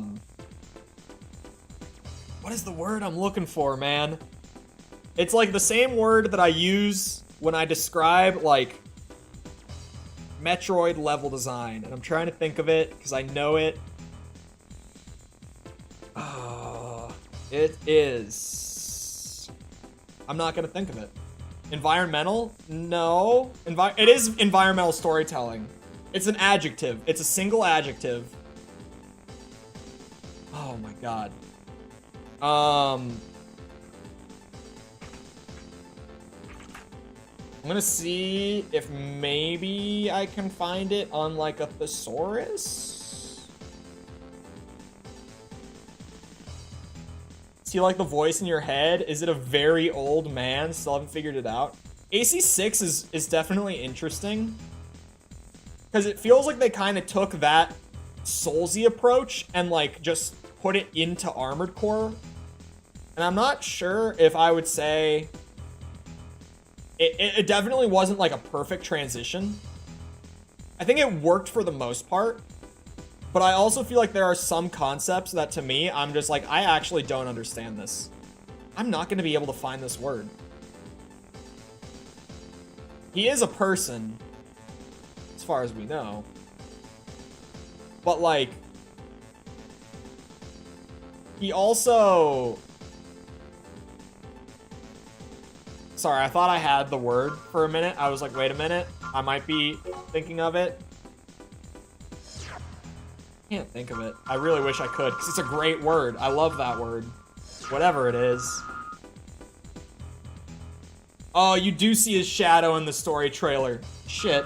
I was like, as far as we know, he's a man. The few surviving members of a successfully splintered terrorist organization are making a last stand. They're attacking nearby facilities with a giant tank. Your mission is the elimination of the terrorist-controlled tank. It is in the battleship class, and most likely built before the Great Destruction. Destroy all tank defenses and render it inoperable. This will be much different from fighting ACs or MTs. Is this an epic boss? Did I just miss this one?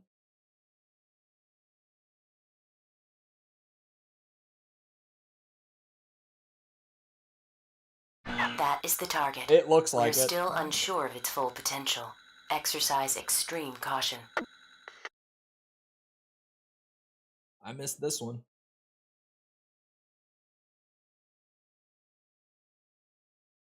Main system engaging combat mode. I really wish that I could think of it. It's a really weird word. It's a like complete oddball kind of like you almost never hear it, which is why I love it. I love words that I can mix in that people don't know. Ow. Fancy. Ow, this hurts. Okay, I might have to take a different approach. I'm dead. Defenses damaged. Halting combat and returning to the Arquebuses nest. don't use corals, they use lasers. Well, there's something, there's a connection, at least I thought, between Arquebus and Allmind in some capacity. At least I just figured that. I don't really have anything specific to point to with that, but I definitely was getting that impression. You found a friend, creeps me out. He knew about the choral voices. He did know about them. He refers to having a friend throughout the game. And it's kind of up to interpretation whether he actually has a friend at all. Like, some people will say that the friend just straight up didn't exist and he was just using it to get you to do what he wanted you to do. We are still unsure. But a lot of people believe that he had his own choral voice throughout the game when he refers to his friend. But then it doesn't make a whole lot of sense because, like, his choral friend would be working towards the end goal of destroying all the choral. So it's kind of weird. But a lot of people do run with that he had his own choral voice like Air. I've definitely seen a lot of people throwing that out. Ow. Ow. Hold on. I gotta figure out how the hell I'm gonna approach this guy. I think I might actually just have to take it slow and feel him out for a second.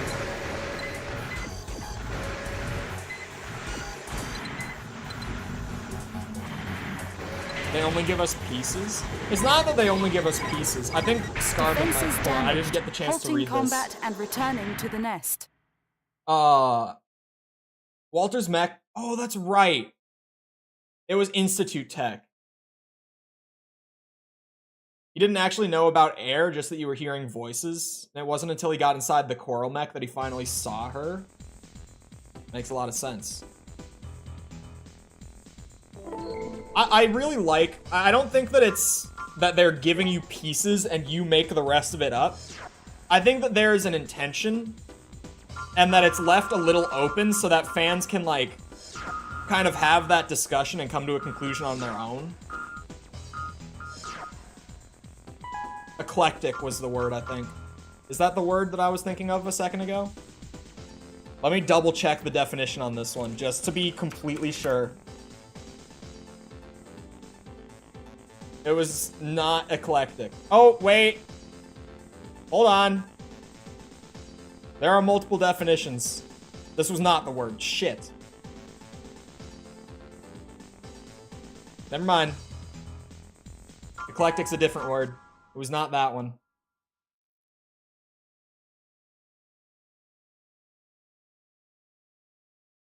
Making us talk about their games? I don't see it that way. We are still unsure of its full potential. When I was growing up, I was super heavy into the COD Zombies community, which is a super obscure part of a very mainstream community of gaming. But Main system, anyone who has engaging played it combat mode. would know what I'm talking about when it comes to the storyline of those games, where Treyarch kind of, like, they had a very definitive, like, timeline at the studio and, like, a full story written, but they told it in this very, like, they would give you little pieces, because they... Diegetic? No, that's not it. Those are good words, though. Diegetic is a great word. Use that whenever you get the chance. I love that word. Anyway, they enjoyed watching the community, like, piece it together collectively. So with each new release of, like, any zombies map, any DLC that they would do to continue the story, they would give you, like, little pieces and, like, reveal certain things so that the community could then, like, come together and, like, piece it together. And it was really, like, it made that community what it was in a certain sense. Like, it made it feel much more like a community when you had everyone, like, coming together to be like, what the hell does this sudden introduction of, like, the Vrilya mean? Which the Vrilya was, or still is, I shouldn't say was. Vrilya is like a conspiracy theory sort of thing, where it's the idea that there's, like, a hollow center of the Earth, and that there's actually, like, a full society of people living on that hollow center, or in that hollow center, sorry. And it's like this ancient society that's always lived beneath us under the Earth. And, like, they just introduced that into the story, we are still unsure like, of its randomly full potential. with this Exercise extreme artifact caution. in one map, like, way back in Black Ops 1, and then the whole community is like, hold on, now we have to rethink the entire story. Because, like, we have to start to consider now that there is, like, canonically this hollow Earth theory thrown into the mix, and it recontextualizes everything we knew before. And it was super fun to be a part of that community, like, throughout the years that that sort of stuff was happening. The game mode stepped away from that a while ago, but back in the day, it was so unique to everything else in the industry. Because this was, like, back when they started doing this, it was even, like, a few years before Dark Souls came out. So it was, like, genuinely a super fresh thing in the games industry to be telling a story that way. And Dark Souls is different because they do, like, a self-contained story. They don't have that sort of, like, every few months new things get added on nature. But that general sort of storytelling. Agartha? Yeah. It was really interesting stuff when, like, they just randomly threw that in. Went from a fun Easter egg made as a side project to making a story on the side, from what I know. Yeah. It is, the origin of the mode was genuinely, like, the the community can go the wrong way and then the writers follow them. That can happen, and it has happened in some gaming communities. I know that I'm no expert on like Five Nights at Freddy's lore by any means, by any stretch of the imagination, but I know that I was listening to an interview with the creator of the games, That is the target. and he We are did still specifically unsure of mention its that full like potential. at one Exercise point, like halfway extreme through the caution. series, he introduced like a secret that he was kind of holding on to for a couple games later. And the community had so many theories about it, and he had an initial Main plan, system engaging but then combat he ended mode. up liking one of the community theories more than his initial plan, so he ended up making that actually what it was down the line. And I don't even know shit about said object, like I couldn't tell you what it was or how it changed or anything. But I distinctly remember this interview because I thought that that was really interesting. That like, because he very much was like an auteur with those games and just kind of doing his own thing, and he did that same type of storytelling now that I think about it too. I should have mentioned that one as well. But he really ended up enjoying like the community's theory more than his actual intended direction. And so he just went with it. And he made that like the actual direction for the story. And I think that that's a very interesting outcome for that type of storytelling. That missile's still on me! Shit. Defenses damaged. Halting combat and returning to the nest. Oh, it is the box. There was literally, it is that. It is that. It is the box. Thank you.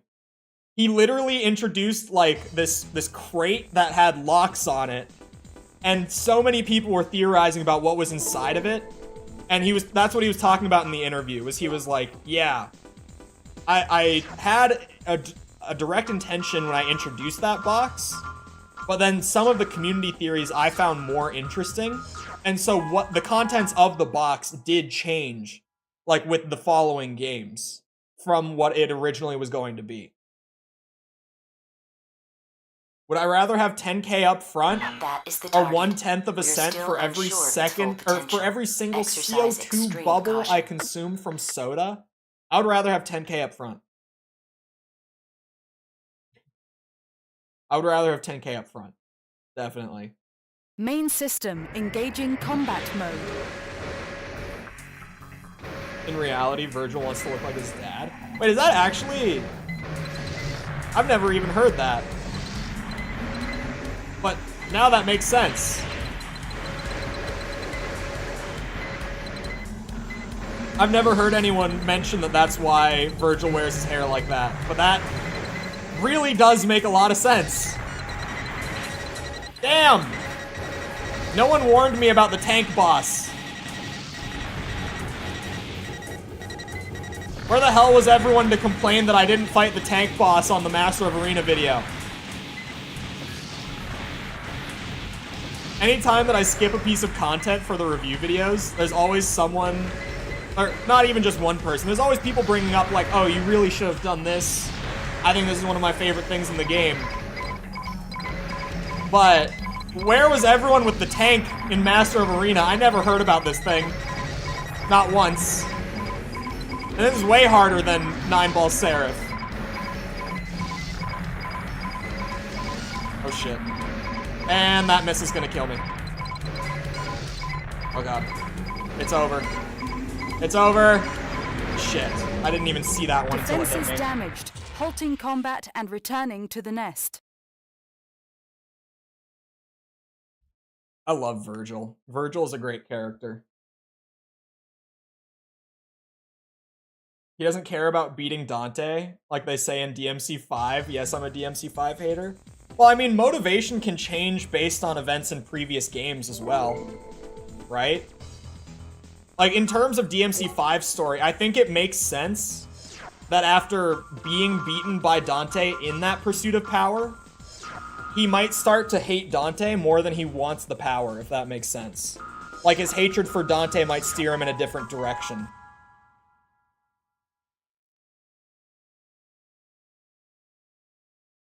To hate Dante so much. I feel like it makes sense. That is the target. Because You're still Dante unsure of its was full the potential. foil to like the one Exercise thing that he extreme wanted in caution. life. I feel like it is reasonable to think that he might grow such a disdain for him. Main system engaging combat mode. Saying that the gameplay of DMC5 feels stiff is just batshit crazy. Chat, someone back me up. He's been saying this for so long. Can someone back me up here? You can hate the story of DMC5. That's fine with me. I mean, kind of hot take, but not really the hottest. I definitely have hotter takes. DMC games, I'm not playing them for the story. The story's like a nice addition. But it's like, if the story's bad, it's not gonna ruin a DMC game, right? Defenses damaged. Halting combat and returning to the nest. No bloods, no cap. When? In DMC 1, while he was brainwashed, or DMC 3? In DMC 3. When? What do you mean when? Huh? That's like the entire plot of DMC 3. Well, there's a lot more nuance and like backstory with motivations. DMC 3's plot really is that simple though. Like, DMC really is, or sorry, DMC 3 really is just the plot of, like, Virgil wants power, Dante wants to stop it, and then they throw Arkham in, and that's really the big intrigue with the story, is Arkham. That is the target. The only game I thought was lazy was 2. Its full potential. Like, my Exercise hottest extreme DMC caution. take. My hottest one. This is the hot DMC take, right?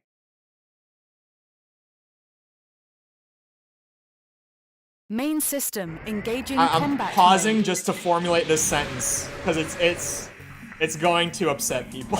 There's no good way I can say it. I don't think the reboot is that bad because like the story is terrible, and I will never act like it's not because the story is horrific. But it's like kind of a charmingly bad story. Like it's so bad that I find entertainment in it. And like I said, like if the story's bad in the Devil May Cry game, it's not a deal breaker because I'm not there for the story.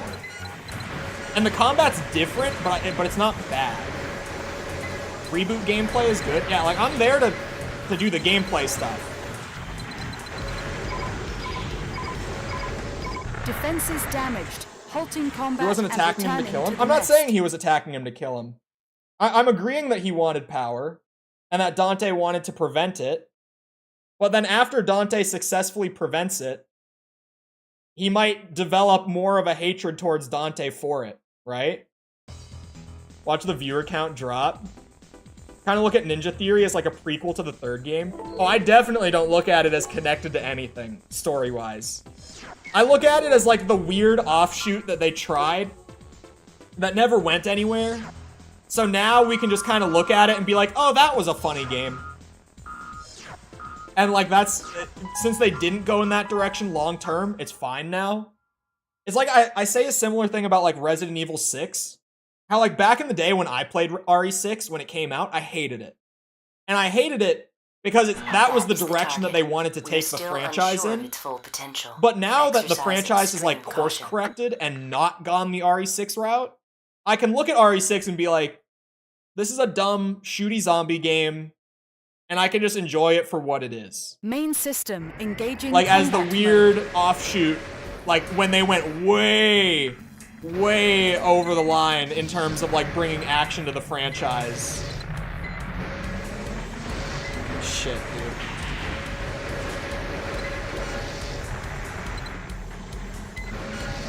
I might need a heavier cannon. I'm gonna be real. I don't know if this setup's gonna keep working.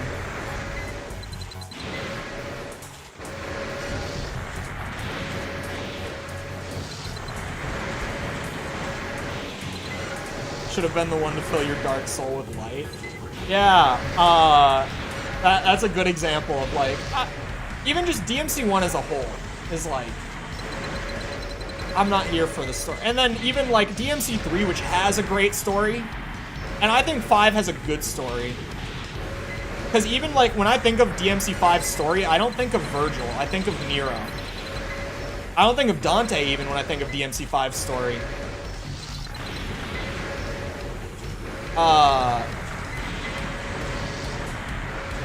Like, I like those games' stories, sure, but like, that's not what I'm there for. Is that it? Did I do Target it? of Oh, operation thank God. cleared. System switched to normal mode. Mission was easy to me. I was trying to take the cannons out before those missiles destroyed me.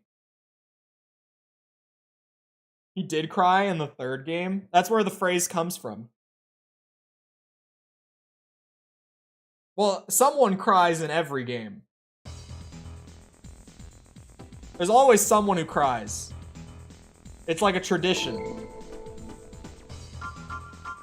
Okay, so that's disc 1, I think, right? That was the last thing I had to do. It says 95%. Did I miss something? Or is disc 2 just 5%?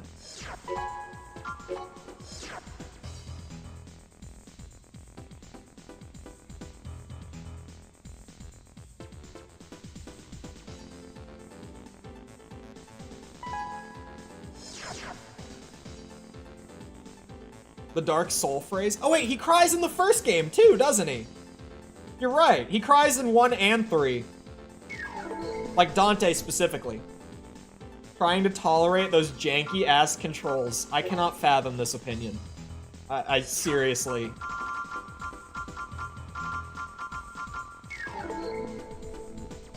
I think there's more people in Sub-Arena. Oh, maybe. Was the arena actually counting towards completion in this game? Oh. How did I not fight this guy? And is he 5% of the completion? Hold on.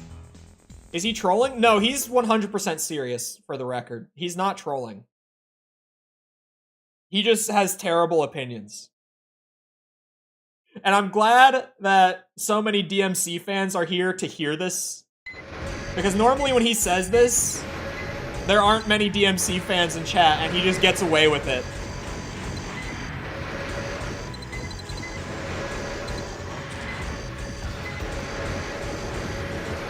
Cole puts yogurt on his tacos. Greek yogurt. Guarantee you at least one person in chat does it. Who here puts Greek yogurt on a taco as a substitute for sour cream? At least one person does it. I swear.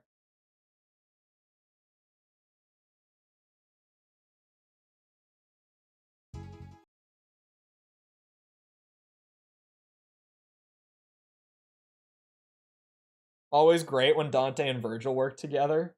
I think it is, like, that's one of the cool things that they do. In both of the games where they're fighting. Anyone who agrees with Cole will be banned on sight. There's gotta be at least one person who substitutes sour cream with Greek yogurt. Because sour cream is tasty, but it's got some dog shit in it.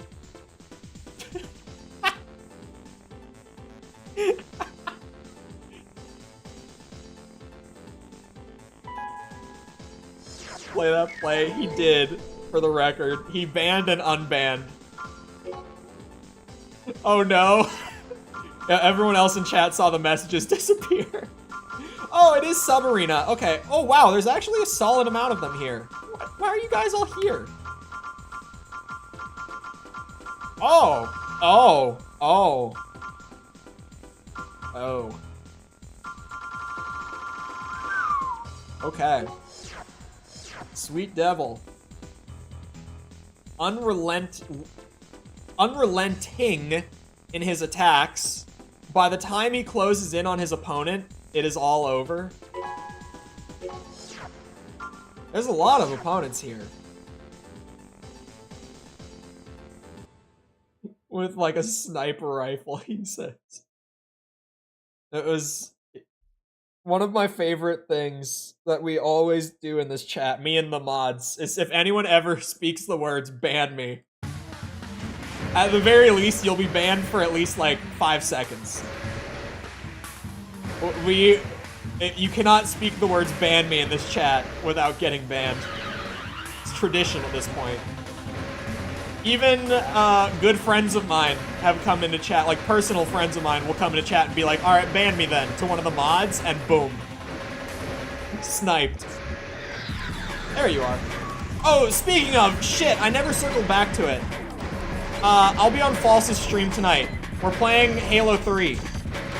We've been playing through the Halo games on her channel. She had never played any of the Halo games before I found out that she had never played any of the Halo games. And I said, well, wait for Master Chief Collection to go on sale. Buy it for 20 bucks. And we'll run through it. And we've been doing that. Yeah, I was just about to say mods. On her Twitch channel, specifically. She streams on Twitch and YouTube. On her Twitch channel. And that'll be at 7 p.m. my time. So that's in 4.5 hours from now. Whatever your time is now, like 4.5 hours from now. If you want to stop by there and check it out, that's what we're doing.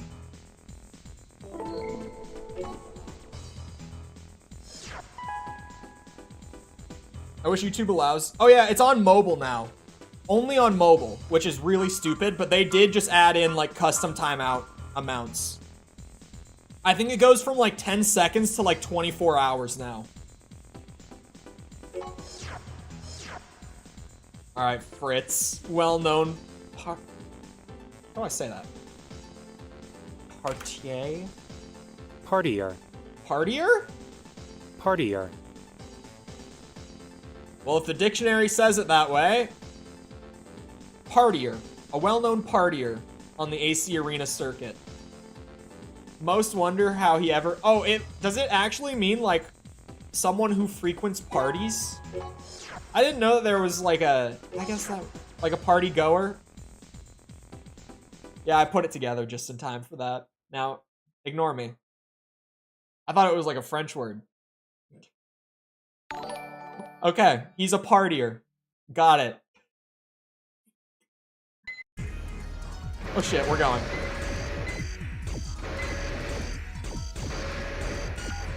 Yeah, the sub-arena shouldn't pose much of a threat, should it? Like going back and cleaning it up before Disc 2. It's weird that the main campaign of this game is so short. And then there's so much, like, additional... I did not do that. You guys didn't see shit. Ignore the beeping. It means nothing. I'm using the missiles because I want to. You didn't see anything. Please be a willing sacrifice. I want to test something. Oh, if you're going to test timing out on PC with the custom amounts, I tried it on False the other day. It didn't work. If you're going to try timing out on PC and then hitting a 10-second timeout on mobile to try to cancel it out, that does work, because Mikkel tried that the other day. Doesn't work on mobile. Your app just might not be updated yet. I love that Sepper came in with his alt just to see it. You might have to get the app update, potentially. But it is a thing. Like here, wait. I'll undo his timeout by doing a 10-second one. Here, let me open the stream on my phone real quick. That's not my alt? Oh, yeah, never mind. Who knows who John Smithian really is? No idea. He just shows up from time to time. Okay. Check this out, right? I'm on my phone. Oh, Jess did it before I did, but there you go. Sepper can see, like, the mod logs. Oh, I forgot to read it. Hold on. He has won hard battles using only the simplest of weapons. His skills are clearly advanced. He really does have simple weapons. He's got, like, the little SMG. He's got, I think, the chain gun, maybe? Wait, they updated the way that pinned messages look on mobile, too. I haven't seen that yet. Interesting. They changed the color, and they made it round instead of, like, square. Like, rectangle, I mean. I haven't seen that yet. Fully updated on my phone? What kind of phone do you have, Sepper?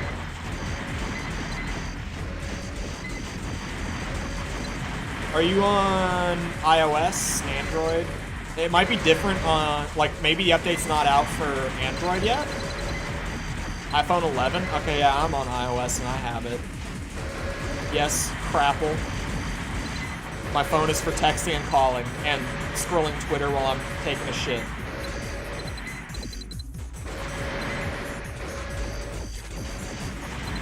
Oh god.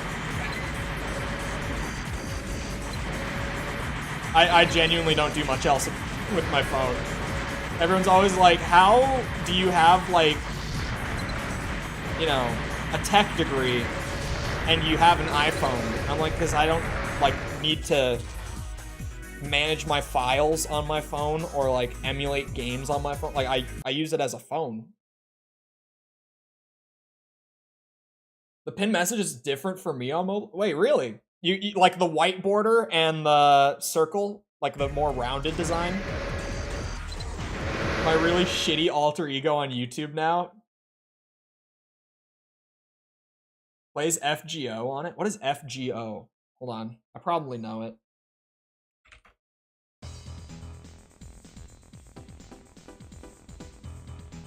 Oh wait, it's a free-to-play Japanese mobile game. Fate Grand Order. Yep. I was like, is this it? At first I thought it was anime, but then I realized that it was actually a game when I read it. John Smithian's... Hey, you mean we have no idea who John Smithian could be? No one really knows who he is. Designed his AC to resemble a frog. His attacks incorporate many leaping maneuvers. Oh, it's gacha. I should have assumed. Like, anime art style mobile game, I really should have assumed that it was gacha. I have so little experience with gacha. My two experiences with it was, like, I tried Genshin Impact when it came out because everyone was so hyped up on it. I thought it was alright. Like, it was a chill game, but it wasn't something I played consistently by any means. And then, recently chat got me to try out HoloCure, that, like, VTuber Vampire Survivors game that came out on Steam. That's not bad either, but that one uses gacha, which I actually think is hilarious.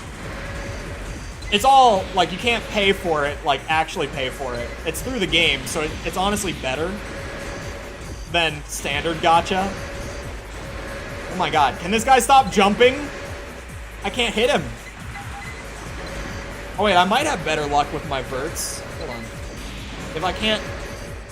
I really can't hit him with Kasawa. Oh, there you go. Someone's low on energy.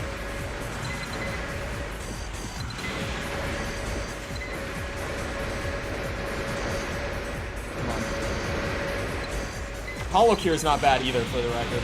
I really like Vampire Survivors, though. So, for me, it was kind of just, it was going to be a win regardless. He's a frog, that's his thing. He has to run out of energy at some point. He can't fly forever. The female character for FGO has become a chaotic gacha goblin. One game that's really good to theorize about is Dead Space. I love Dead Space. The remake this year was so good. It wasn't like a Resident Evil level of remake where they change like that much. But it was like, they kept just enough to, what's it? To make it feel like the original. But then they changed just enough for it to be like a whole separate experience. It was a great remake. I had so much fun with it. Because it really is like a remake that doesn't fully replace the original, but you could also only play the remake and skip the original and you'd be fine. Whereas like the Resident Evil remakes, I always tell people like you could just skip and only play the remakes, but like you really should play the originals before the remakes with Resident Evil because you'll get like twice as much of an experience out of it This AC has great defenses for drawn-out battles, but only minimal armament. Unlikely he will win. But yeah, whereas the Dead Space remake is like, you could only play the remake and really not that much will change about like your first experience with the game. I don't say it as much about Dead Space. Like, you could genuinely only play the remake and never play the original and it would be fine. Whereas, like, if someone asks me about any of the Resident Evil remakes, like any of the 4 of them, I'm always going to say play the original first. Because all 4 of them, you get a better experience out of playing the original and then the remake.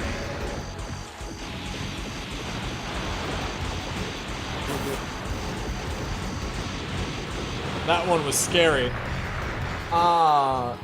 Dead Space 3 was gonna be System Shock 3? It was. Well, okay, okay. The System Shock 3 thing gets a little spun out. Like, it's not spun out. What's the word I'm looking for? I don't know. It gets, like, taken a little out of context, where it's not so much that, like, it's out of context, but, like, an important distinction was the team wanted to make System Shock 3, but EA wouldn't let them. Like, the game was originally concepted as System Shock 3, but it never entered development as System Shock 3, if that makes sense. It got, like, repurposed and changed into its own thing before they ever actually started working on the game. Because EA never approved System Shock 3, unfortunately. Because, if you know me, which for new people, here's a weird one. I genuinely have a list, like a 10-game list of... I need to go find it, actually. Let me pull it up. I'll find it. I have a list somewhere on my computer. Somewhere on this hard drive. I know it'll be in my documents somewhere. I genuinely... Here it is. I have a 10-game list of the games that everyone should play before they die. It's like the 10 games that I think are absolutely essential to have at least tried. Not like played all the way through, but to like at least give it a shot and like understand the game a little bit if you're into gaming. System Shock 2 is on it. BioShock is not on this list, but System Shock 2 is. That's one of my favorite games ever. I love System Shock 2 so much. You're not a real gamer if you haven't played these? Yeah, because like the rest of them are like Super Mario World, Portal 2, Ocarina of Time, Dark Souls 1, the original Doom. Like, just kind of those games that it's like, you will get so much more out of gaming if you have played these games, if that makes sense. I'll play when the remake is released. The remake of System Shock came out, was it in May? It was earlier this year.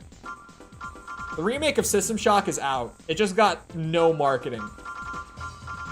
Because all the budget went into just trying to pull the game together. Slightly tweaks the story to set up for a better third game. I would love them to redo the whole trilogy. There are plans to remake System Shock 2. Are there? I know that they are working on an enhanced edition at Night Dive. But, I don't know if they're going to do, like, a remake the way they remade the first game. I haven't heard anything about that, if that's the case. Maybe explains my terrible taste in games. Well, it gets a little more modern near the end. Where I have, like, Mass Effect 2, Red Dead 2. I could give a reason. Some of these are not quite, like, as foundational, but they're just, like, in one aspect, you should have played this game, sort of thing. Resident Evil 2.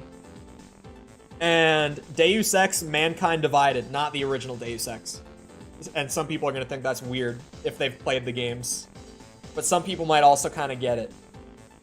Always concerned for the natural environment, he fights to earn money for his cause. So that's the 10. I split it up in the middle, but there's the 10. Am I going to be playing the... Hold on, let me copy paste that real quick. What is this? Taimanin Stocky? I'm definitely saying that right.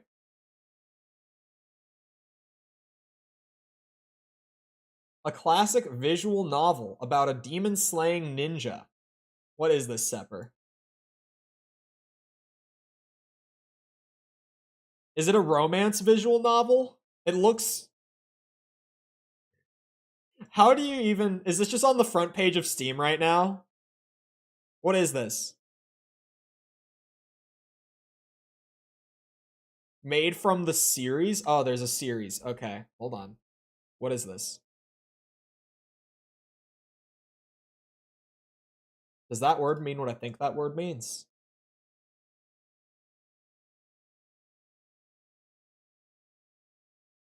A Japanese genre of erotic video game. That word means roughly what I thought it would mean.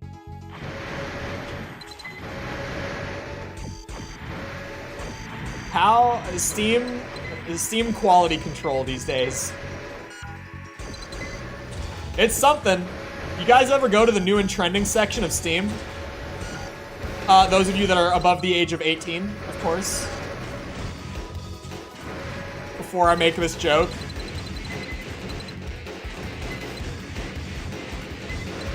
Yes, yeah, pretty much. I guess it's like softcore? Or is it like full blown? Sepper, you're the expert here now. You have to explain the rest. But yeah, the new and trending section on Steam. If you've never seen it and you don't know what I'm talking about, literally just go look at it right now. Like, I have full faith that if you go look at it right now, you'll know what I mean. Of course, if you're above the age of 18.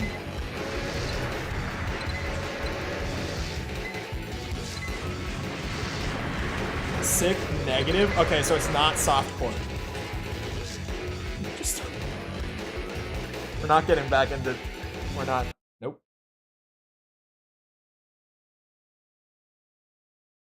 But does have an action game that came out recently. That's... You know, maybe it's not so bad. Maybe I just get into it through the action game, right?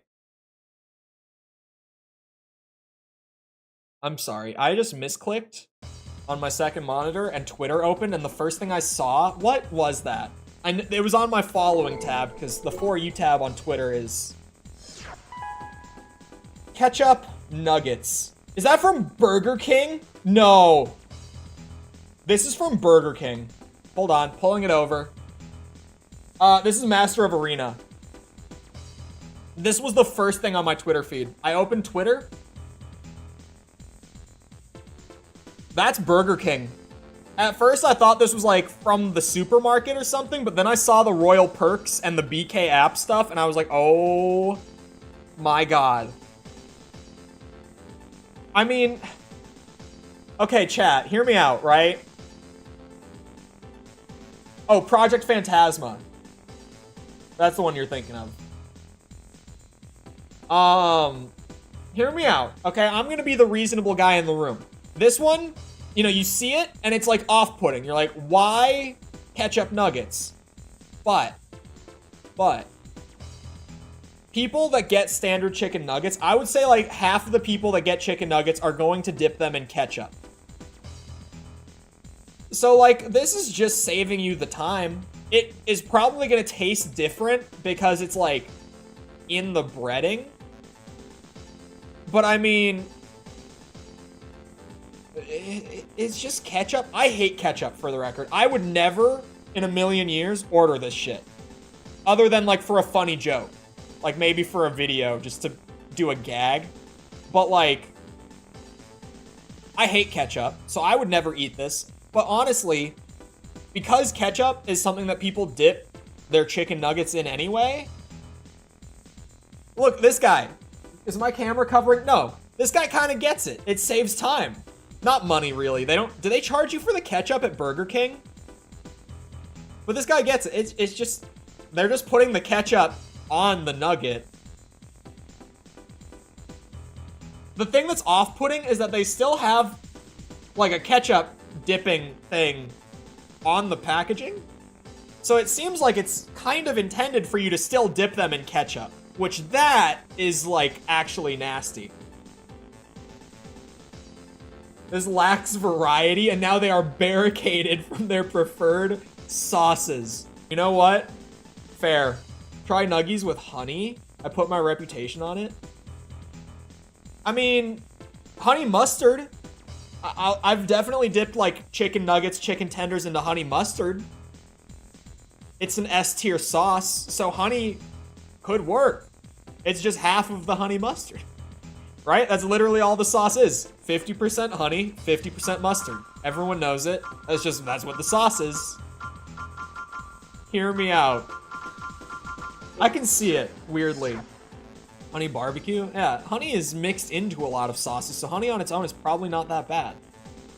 Come into the stream and see this shit. Yeah, Burger King's new ketchup nuggets, apparently. That's gotta be in Canada. Hold on. If I have the Burger King app on my phone from when I was in college, and I would get Burger King because my ex, for whatever reason, chat, by the way, her largest red flag, and I'm not even exaggerating, is that she loved Burger King. So I had the Burger King app just so that whenever I bought Burger King, I would like get the points to potentially get stuff for free down the line. So let me see. I have pulled up the Burger King app. Would this be it's got to be in chicken. They don't have it here. I can tell you that much. They don't have the ketchup nuggets here. This has to be in Canada. Hold on. Burger King. Ketchup nuggets. I'm so distracted by this, but for good reason. It is. Burger King Canada. Of course. It had to be Canada. Because if you don't know, Canada loves ketchup. Any Canadians in chat? They've got like ketchup Lay's chips in Canada. They have like ketchup potato chips. It's he attempts to confuse his opponents with swarms of missiles. Oh god. This'll go well. Hopefully they're vertical missiles. That sounds cursed. I mean, I've had it, and I don't like it because I don't like ketchup. It's probably not that bad if you like ketchup, but I didn't like it. But yeah, in Canada, ketchup is like a genuine like flavoring, like in that kind of powdered sense. Like they actually do have just like ketchup flavored chips and stuff like that. As a proud Canadian. They also sell their milk in bags. Bagged milk. Although I think that's only like Ontario that does that. Or sorry, I'm not speaking the language of my people in bags. They have bags of milk. Sepper is not Canadian. Just for the record, Sepper is not Canadian. Ketchup chips here? Do you mind saying where here is? Because I'm just curious. I thought it was like only... Oh, Brazil. Really? Interesting. From the East Coast, I'm a Wendy's or Chick-fil-A. Okay, look. Chick-fil-A? I love Chick-fil-A, but I think it's overrated. I don't think it's the best chicken fast food chain. But Wendy's, in the modern day, criminally underrated. I have to put this out there. I've said this before, and I will scream it from the mountains until the day I die, or at least until it's not true anymore. Criminally underrated. It's literally just McDonald's, but it tastes better, and it's like half the price of McDonald's. Like, you go to McDonald's and you get like a quarter pounder and a thing of fries, and it costs you like $8. You go to Wendy's and you get the $5 bag. You get like a bacon cheeseburger, a small fry, 4 spicy nuggets, and a drink for $5. Wendy's in the modern day is criminally slept on. It is. What's the Canadian word for beanie hats? Did I answer this already? Because I read it before. It's toque. I'm not Canadian, by the way. Pilot used fluorescent color on his AC to make it stand out. Probably not the wisest choice. I'm Minnesotan. So we have a lot of, we have a lot of people from Canada or people with like family in Canada. So like one of my buddies in high school, just like his whole extended family was up in Canada, and like his direct family was the only one that lived here. So he genuinely, because both of his parents were from Canada, like he called his beanies toques. And like we've got people in that kind of situation. We obviously share the border, so we've got similarities. But we have our own unique dialect up here. I had a whole like 20-minute tangent just the other day on stream where I was teaching chat some Minnesotan. I was teaching chat how to speak Minnesotan, because if you go to like, not like the cities in Minnesota, not like Minneapolis, St. Paul area, but if you go to like rural Minnesota, it's like they're speaking a whole language that you do not understand. So I was teaching them like goofy things that are set up here and giving great examples of what people in rural Minnesota can sound like. Especially if you're on the west side of the state, they are not speaking English. I don't even know what language they're speaking. I have no idea what they're saying. And I should know. Like, I know the individual terms, but the way that the terms come out of their mouths, I can't keep up. I have no idea what's going on. Am I a Wild fan? I'm actually not a hockey fan, weirdly. An ex-fighter pilot, his AC is well balanced with no real weaknesses. Not in the sense that, like, I don't like the sport at all. I don't like watching hockey. But, like, obviously, I grew up here. So, like, I grew up playing hockey, like, street hockey, right? State of hockey. Like, I know how to play it. I can't skate for my life. But, like, street hockey? I'll throw down in some street hockey. You just grab a stick and puck, go out to the pondy.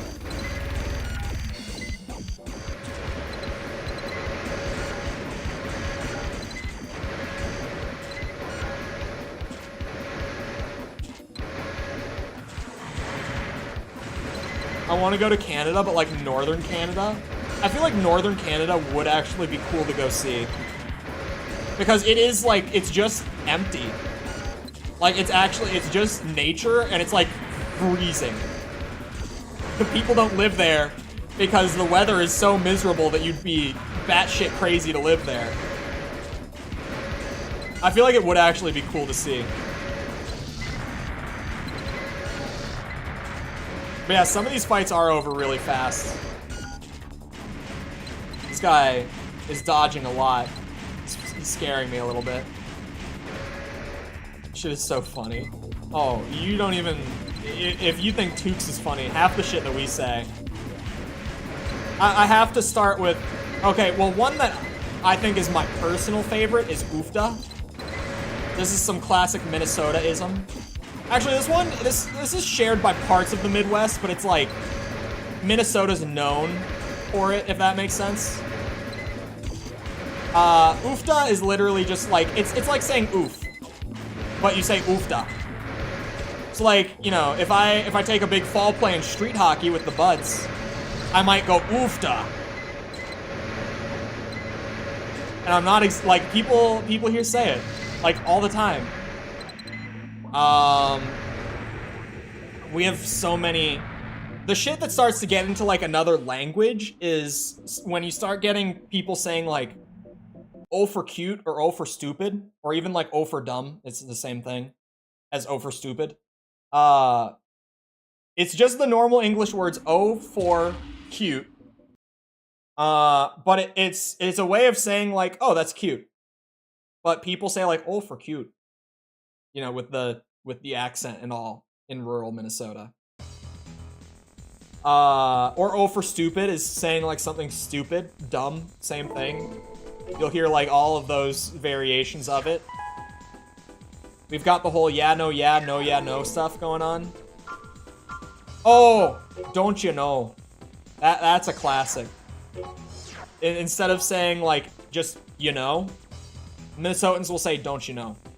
But because we, like, kind of hang on the O's because of the accent, it comes out, don't you know. I see it as tradition and culture. It really is.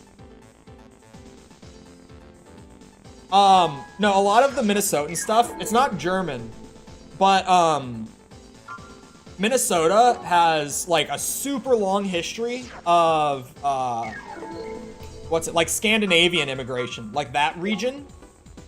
So a lot of the terms and, like, the accent come from that region.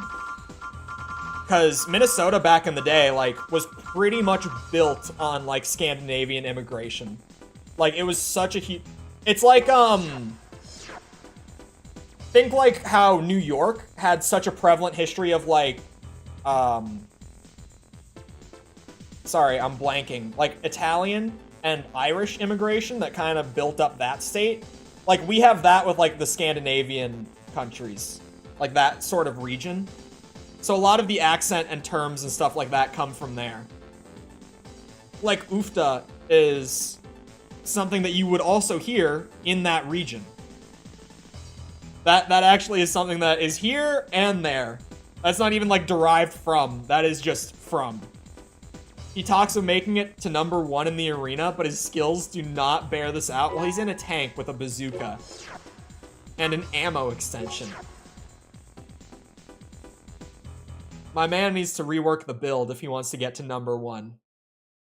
You know, small observation, I have never seen a #1 arena pilot on anything but biped legs. Just saying. If you want to be the best, you gotta go for the meta. There's a reason that every 9-breaker uses a biped build.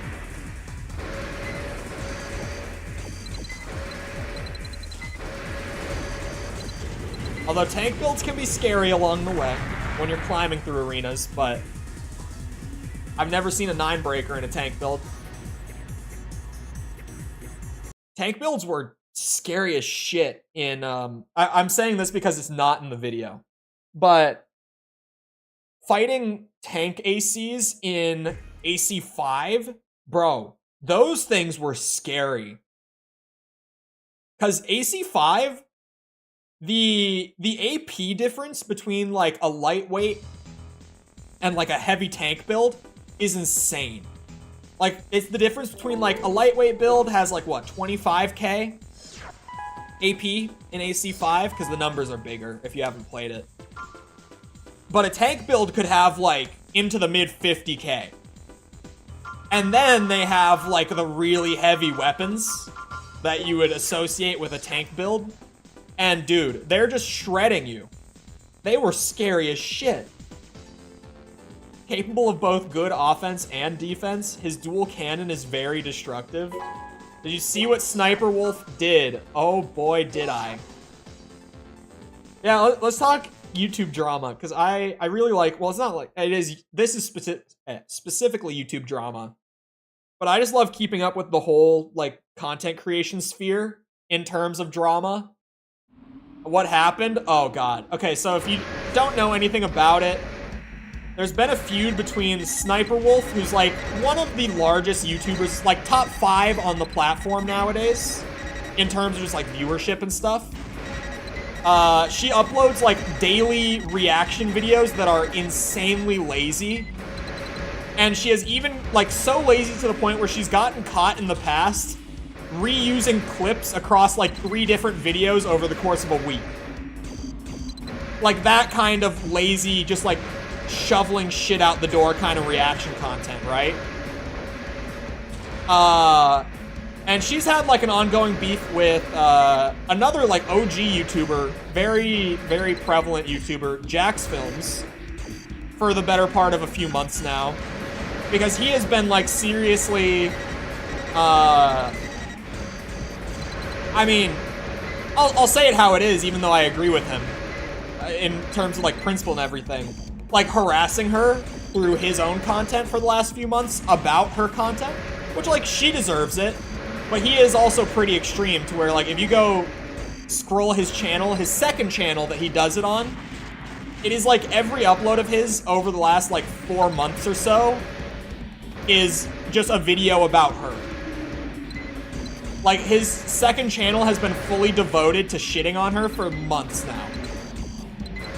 So that's the only reason that I say, like, you know, I'll say it how it is, even though I agree with him. But she, yesterday, posts on her Instagram story, and she's like, should I go to Jax Film's house? He's like 5 minutes away from the shoot that I'm doing today. And she puts a poll with it, and everyone votes yes. And so then she shows up at his house, takes a picture of his house from his driveway, and posts it on her Instagram story. She doxes his house. And, yeah. Playing bingo because she's so predictable. Yeah, I've seen it, and I think it's hilarious. But again, like, genuinely every upload on the channel for months now has been just to shit on her. So, like, I'm not gonna act like he's not harassing her, but it's like, even if I might have given her some leeway, if she were to be like, this guy has been harassing me for months, all of that leeway that I would have given, potentially, I probably really wouldn't have because her content is horrific. But even anything that I might have given her on that is instantly gone when you dox his house because of it. Like, I can't imagine why she thought that that was, like, the logical way to progress the conflict. I have no idea what her actual thought process was on that.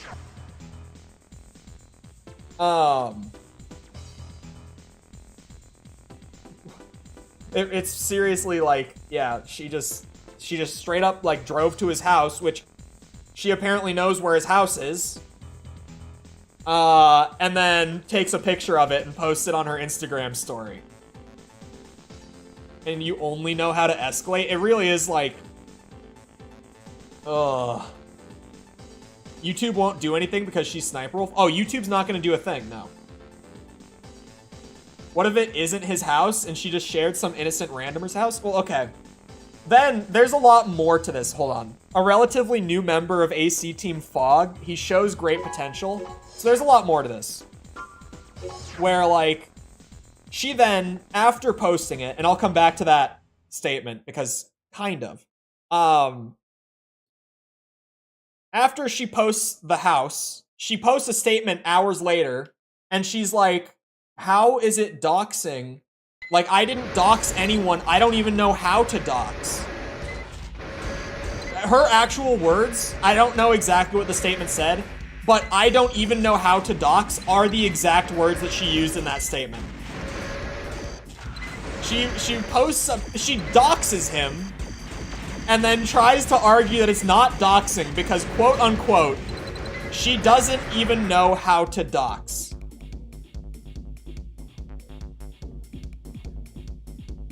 And she deleted the story before stating that, to which any logical person also goes, okay, if you actually believe that you didn't do anything wrong, then why did you delete it?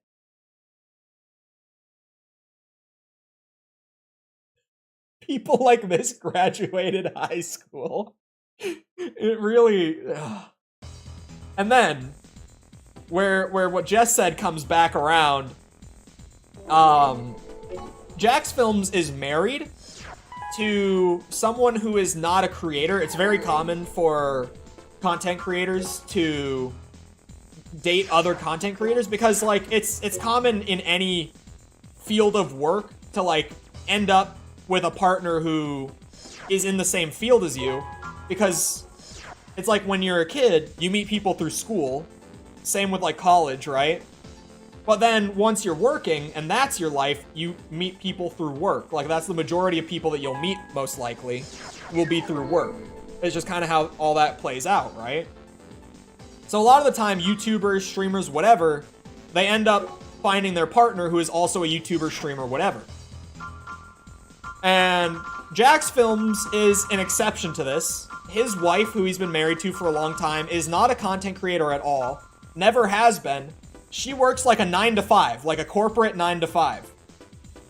And she tweeted about this yesterday as well, and is like, this doesn't just affect my husband. Like, this affects me, who now my home is like out in the public and a target, and I was never involved in this whatsoever. Like, I work my 9 to 5 and I mind my own business, and now like I have to worry about people coming to my home and harassing us because you posted this. Equipped with vertically fired missiles, this AC likes to attack from behind obstacles. So it's essentially like she's collateral damage in this now, where anyone who's going there to potentially harass Jack's films over it, who might be on Sniper Wolf's side, is probably going to affect his wife just as much as him, even though she has never even been in the industry. And it's just like, ugh. It's... The Sniper Wolf thing yesterday was wild. And this is why I don't need to watch, what's it called? Reality TV. I can just keep up with the content creator sphere, and I get plenty of, like, high school level drama, except it's like high school drama with, like, doxing each other. Like, it's high school drama in the sense of how it starts, but then it also, like, it always manages to escalate to this point where someone way oversteps whenever this, like, high school drama stuff is going on, right? In this case, it was just Sniper Wolf overstepping on Jack's films. Isn't Markiplier dating? I don't know much about Markiplier's girlfriend. His girlfriend, right? They're not married, not that I know of. I think that she's in some sort of, like, creative capacity. I think I don't remember. Because I think that he met her through work in some way. It's high school drama with actual crimes. Exactly. Like, it starts out pretty innocent. Like, you know, just YouTube beef going back and forth through videos. And then one day, it's just like, this is his house.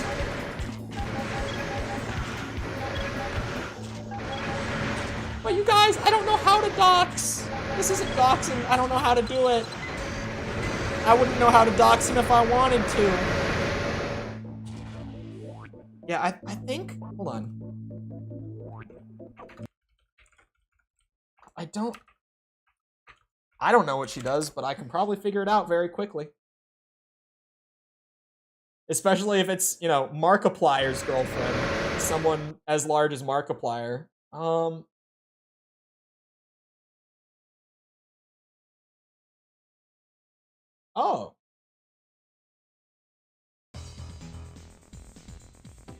Hold on. How did these two meet?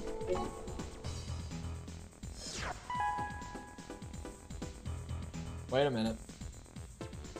Okay, I don't know how they met.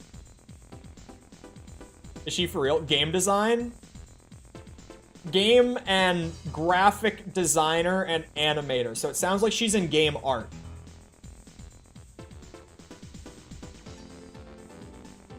From what I'm reading.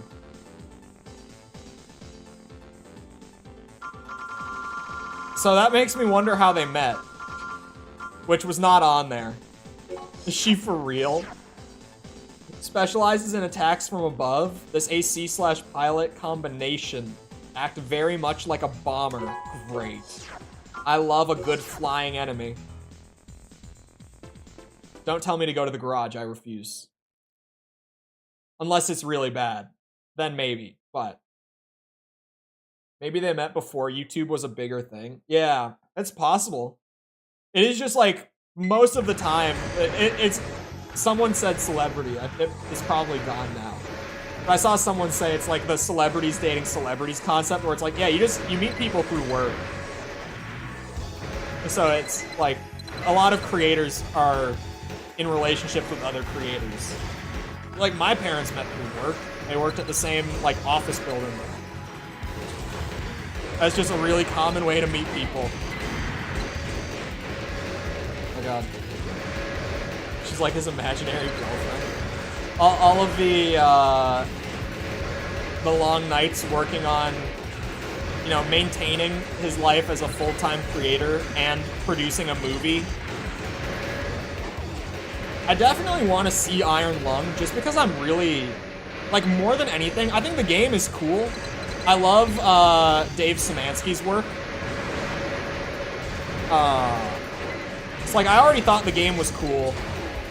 But then the fact that, like, the movie itself is being directed by Markiplier, because Markiplier just one day plays the game for a video on his channel and is so, like, infatuated with it that he goes to the original creator and is like, I want to make a movie about your game. And, like, manages the whole project himself, directs it and everything. I'm genuinely... He's editing the movie himself, actually. Is something that I found out a little after I first discovered he was even making it. Is that he's editing the movie himself. Like, they've shot everything, and he is the editor of the movie. Like, the sole editor of the movie, apparently. Which makes me even more interested. I'm like, I need to go and see, like, YouTuber makes full feature film. Like, it's going to be in theaters. It's going to be just a horror film that comes out at some point. Except it was made by Markiplier. I'm so interested in just that alone that I'm going to see that movie.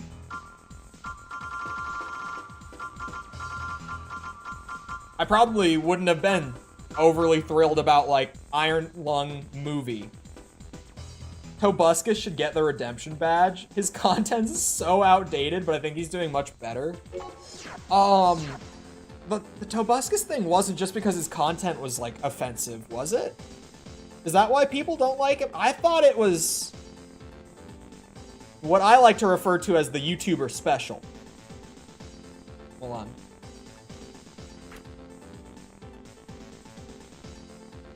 Where is, like, the Wikipedia page for Toby Turner? There it is. And where is... Oh, yeah. Hold on. Hold on. I'm reading.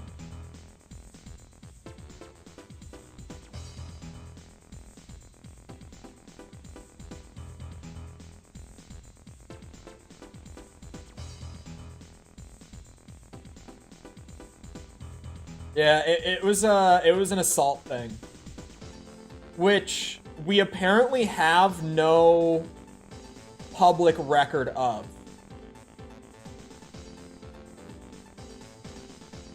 All that we know is, okay, TLDR, I just read the whole, like, controversy section from the Wikipedia. Assault allegations from one woman.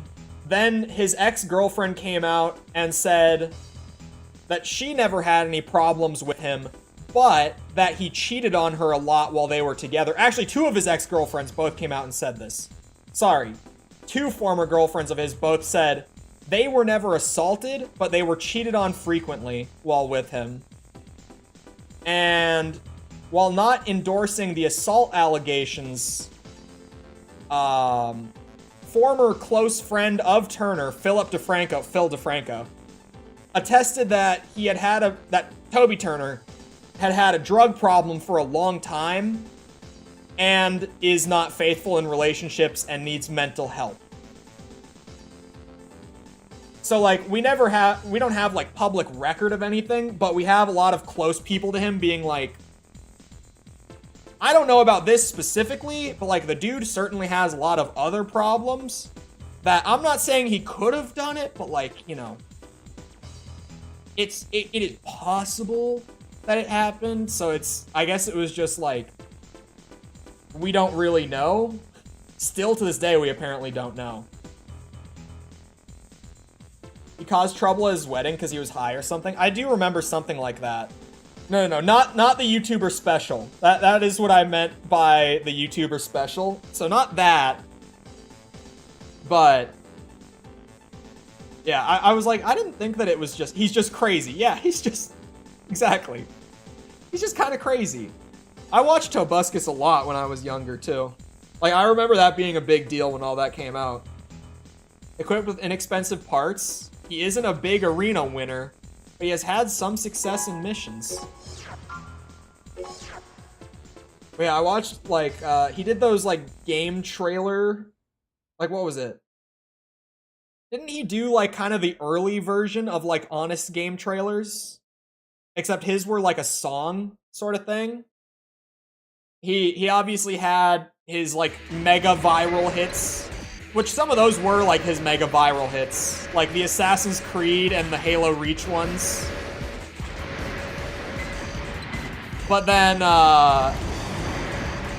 when I say he's, like, mega viral, I mean, like, you know, the Diamond Sword shit, the Nugget Biscuit song, like, those sort of, like, old YouTube videos that nowadays, no one would give a shit about those, like, little animated music videos about a chicken biscuit. But in, like, early 2010s YouTube, it was like, oh, this is content. This is exactly what I want to watch when I open up YouTube. I don't know why was that sort of content so big? Early YouTube is so weird to look back on. Because all the stuff that went, like, super viral back in the day, if it was posted nowadays, everyone would just, like, laugh it off and act like they never saw it. Like, it wouldn't even be noteworthy.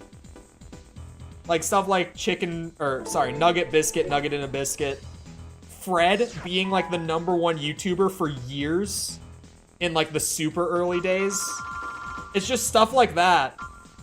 Even, like, nowadays, like, PewDiePie, if he had started nowadays, wouldn't get to be PewDiePie, right? Like, would not get to that level. But, you know, 15 years ago, Swedish guy turns his camera on and screams at Amnesia. And it's, like, peak gaming content. Nyan Cat? Yeah. Although, like, I say this, only, like, less than a year after the wave of Skibbity Toilet, right? So, like, maybe I'm wrong, and maybe it's just because we're older now. But it really, maybe it is just because we're older and not connected to that part anymore, right?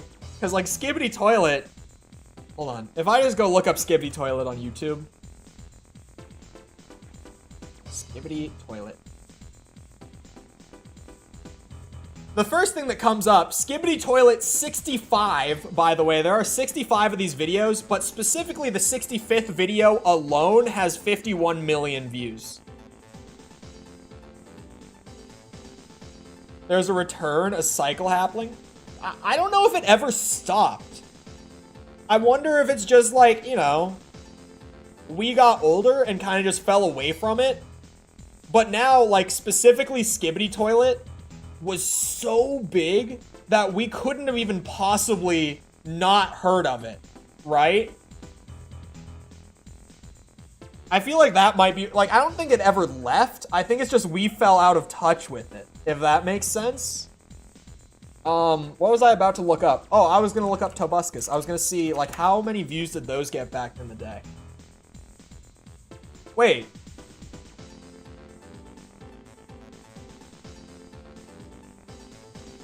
He's, like, back? I didn't know that he was back. Wait a second. He's, like... He's uploaded, like, 8 videos in the last couple months. Anyway, sorry, I had no idea he was, like... Oh, never mind. The Diamond Sword video has 93 million. The Safety Torch was another one of his, like, minute-long songs that was just animated well, and so it blew up. I forgot Safety Torch. Assassin's Creed Brotherhood literal trailer, 52 million views. Nugget in a Biscuit, 41 million. Maybe it is a cycle. I feel like Skibbity Toilet is something along the lines of, like, a silent film. Well, the Skibbity Toilet thing is kind of weird. I've looked into it before, because I'm like, there has to be something here. And I think there is something there. Hold on. He fires his Gatling guns from a safe distance, but he's easily identified by his two-tone color scheme. I feel like there is weirdly something to Skibbity Toilet, as much as, like, we can look at it and just be like, oh, this is like stupid Zoomer shit. It's like a toilet with a head in it that just goes, Skibbity, Skibbity Toilet. You know, we can all like just laugh at it. But I actually was like looking into it to try to see why it blew up so big. Like, is it actually just, you know, stupid Zoomer shit? And Joshua said it, but there's weirdly like lore to it. Like, there's lore to Skibbity Toilet. And I'm not even joking. Like, I wish I was joking, but when you watch it, if you watch like past the first couple videos, because they're only like 10 seconds long a piece. So if you watch past the first few, you start to realize that there's like actually a story being told like subtly, like purely visually in the background of these stupid toilets singing the song. Hack Attack, the alert's gonna take a minute, but thank you for the 5. Have a good rest of your day. Realizing now that he's a fake piece of shit. The Brent Rivera stuff, I haven't seen all of it. I know there's been like a lot of drama around him recently. But the little bits that I have seen are just like, he really is just kind of a piece of shit. But Brent Rivera came from like the Vine wave, right? Unless I'm mistaken. There it is. Actually, that wasn't as delayed as it tends to be. Oh, what's this little celebrate Have thing? to run. Thank you for all the content. Cup of coffee on me. Hold on. I'm going to press this button. It did nothing. Oh. Oh, I get it. I thought it was saying like the first super chat on this stream, and I thought it was a button. Apparently now it says when it's like your first super chat on a channel. Or on a live stream. Wait. That might actually mean on a live stream. Interesting. Either way, it's new. I've never seen that. More complex than David Lynch's Twin Peaks.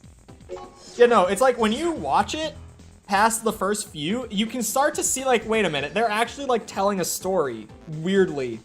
And I think it kind of blew up, not just off of the ridiculous like Zoomer nature, but I think also off of that kind of like, you know, people theorizing and creating such a buzz around like the fact that there's a story being very subtly thrown in. Gives me the option to send a super chat. Oh, when I press it, it just brings up the normal like moderation actions. Interesting. Okay. Anyway, he uses a sniper rifle to attack from great distances. He dislikes fighting at close range. So hold on. You're telling me when you press it, it brings up the thing to super chat. So is it just YouTube being like, let's celebrate this person's first super by you also giving us some money, please? That would be a great way to celebrate. Because YouTube takes a cut. When I say give us money as YouTube, it's because YouTube gets a cut, right? So YouTube is like, hey, we should celebrate that this person is supering for the first time. Let's all super chat, you guys. Come on. Come on. Let people send pics in the comments. That probably is. Although, doesn't Instagram have like a GIF system in the comments now? Which I think they probably introduced because like, at least I see it as like, I think they introduced it because of like GIF culture and like reaction image culture on Twitter. Is the only place that I can imagine they took that from.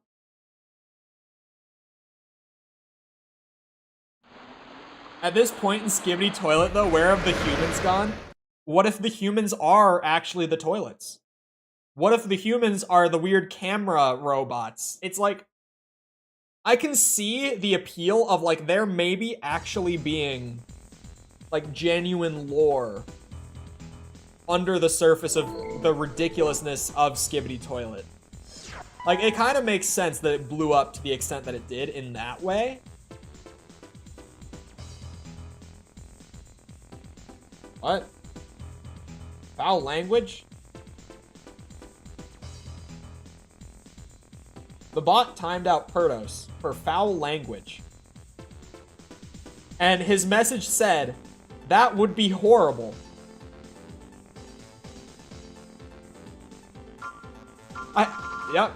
Chat, the word horrible is banned. It's offensive. The bot will clap you for it. Read his last message? Do you think it's Zoomer? Do you think it read Zoomer?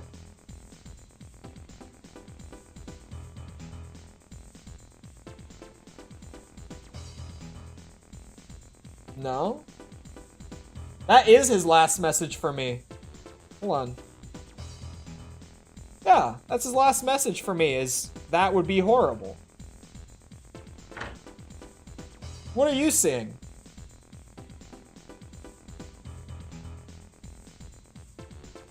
The message got deleted? Well, yeah, but I should be able to see it. I didn't find it offensive. I don't know. They're saying that... Hold on. Oh. Oh! Yeah, the individual letter N, the bot will time you out for it. Because we have to do that to, I don't know why I can't see that message on either of my chats that I have up. It got wiped from both of them on my end. But yeah, the individual letter N is... The bot will time you out for it. It's a precaution because on YouTube, a common way for a bit that people tried to get around, like, the automatic moderation stuff is that if someone wanted to come into chat and, like, spam the N-word, they would just type it out, like, one letter at a time. Like, letter, enter, letter, enter, letter, enter. And they would spam it that way. So, some of the individual letters from certain words, the bot will just, like, take you for 30 seconds just to be... It's a safety precaution because of that sort of stuff. So that we don't have to deal with that, because we used to have to deal with that. Enjoys the close-in fight.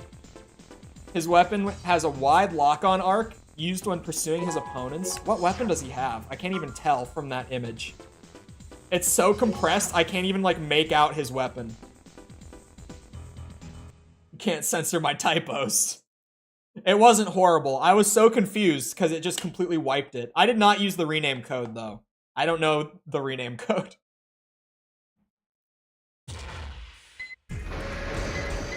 And this is me now. Rebel 8, what was it, 8-7 something, I think? I've seen it enough times on my screen. Exactly what Instagram comments do with GIFs. Oh, yeah, hold on. Wait, sorry, my bad. Oh, Instagram system is so exploited, it's just people posting the letters of N-word as GIFs. Oh, well, yeah, there you go. That's, like, exactly what I was talking about. It is hard to moderate, like, GIFs and images because, at least the way that, like, Discord has GIFs and stuff, they use it through a third-party site where it just pulls from that site, and even though they do have, like, moderation tools to be able to make certain GIFs not available through Discord, it has to be, like, brought to their attention. Like, they have to see the image, because you can't, like, develop an automated thing where it's like, oh, if this, you know, wipe it from Discord. You can't do it with images or GIFs. Nineball acknowledges that you're a threat. That's an interesting way of looking at it. I generally, what people said in the comments when I brought it up in the review series was just that,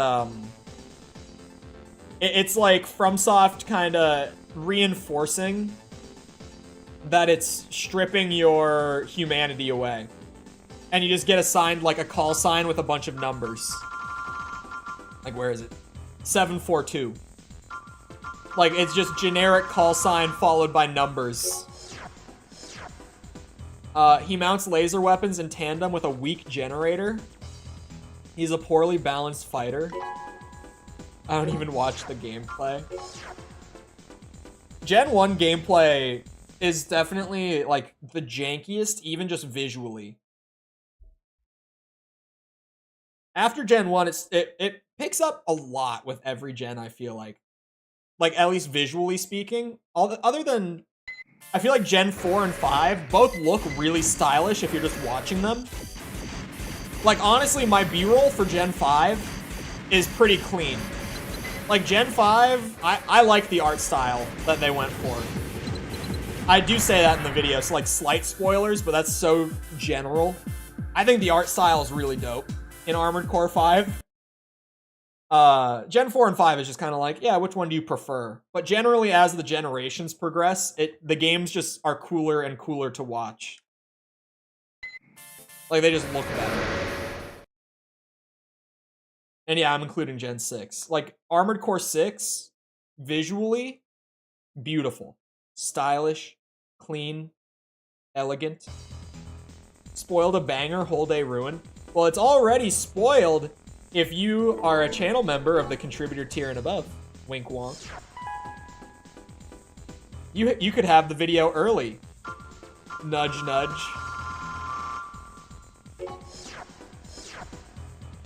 Believes that never giving up is the key. He has lost repeatedly, but still has legions of fans.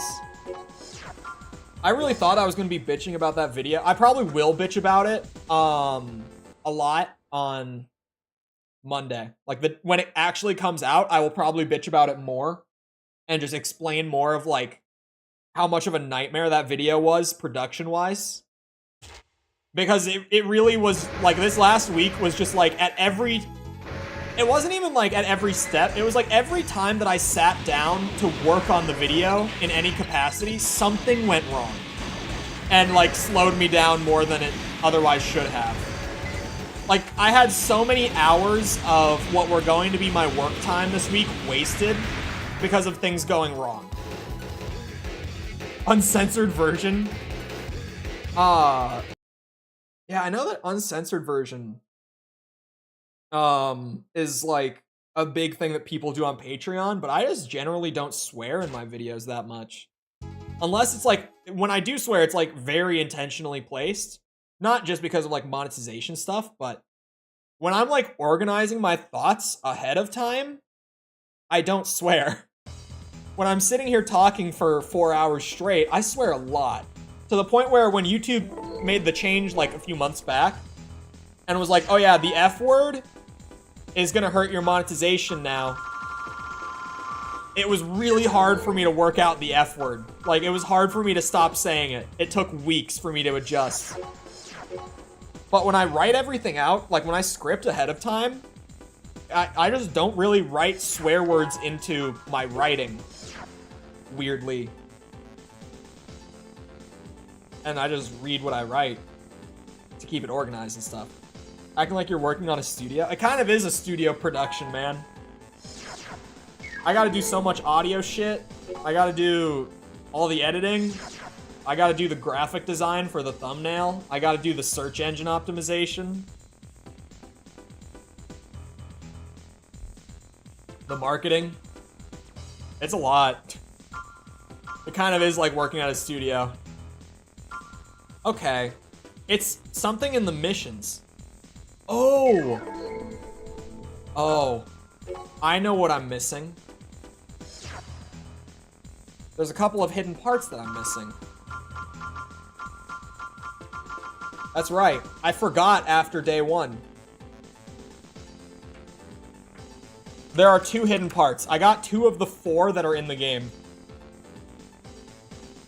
What mission is that?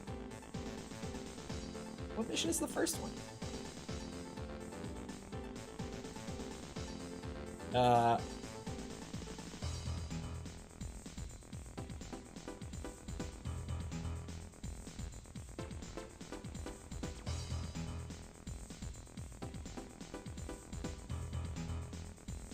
Hold on.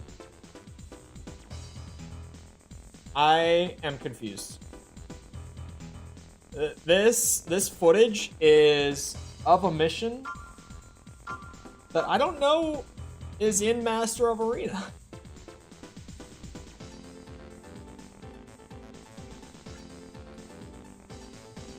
I was gonna use the video. Hold on.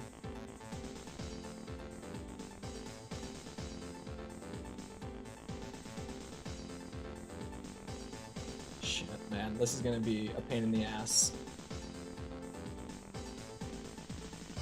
So I remember the resources not being great, and that's confusing as hell. That I'm looking at the footage of that mission after clearing every mission in this game, and I'm like, what mission is that? He's like going through the long tube and shooting out like the blue shields as he goes. Is that in this game? Like, I recognize that mission, but I didn't play it this playthrough. Yes? What mission is it?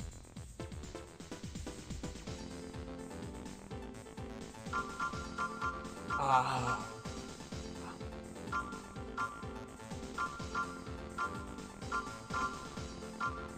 It's not Destroy Cannon. I played that one today, right? It's not this one? No, it's definitely not that one. Well, let me look at images, maybe? No, I know what the meteorite. It's not Fortress. It's not Marine Lab. Maybe it's Marine Lab? Nope, it's not that one. Not that one.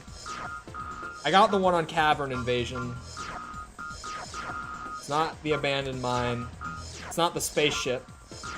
Thank God it's not the spaceship. Not that one.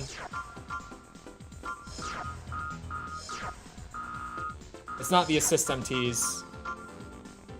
Not that one. I was making food and reading comments and put something random down. I'm so confused. I don't know what mission this is. It's not Giant Tank.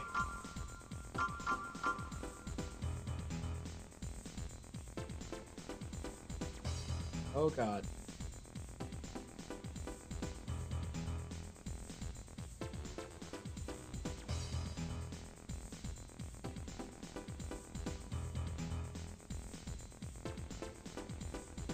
This is interesting.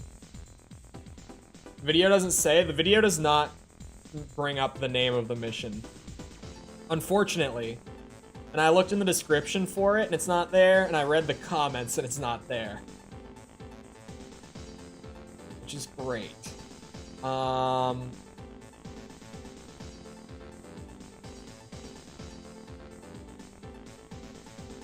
Like, I recognize the mission, generally speaking, but I didn't play it, which is bizarre.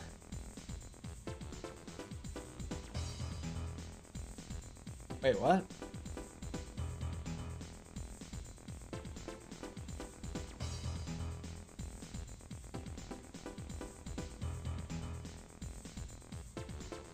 I'm confused if I even have to do that. It was like a 15-second clip that then just faded out. He never grabbed a hidden part or anything. Okay, so I got these first couple. This is the Assist MTs mission. Hold on. I did this one today, so I know what mission this is. I'm looking for the part. Oh, wow. What? That's probably enough info. There is a giant structure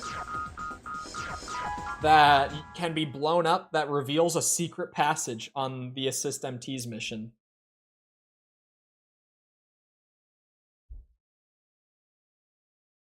Main system engaging combat mode.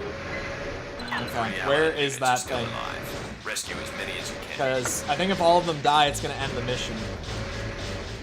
Welcome back, Jess.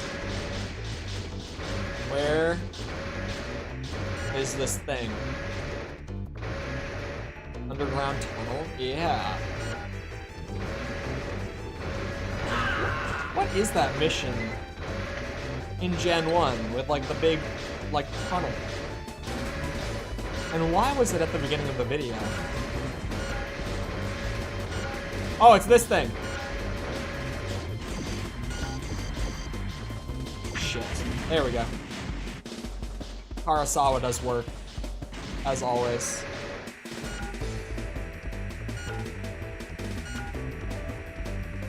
Uh-oh.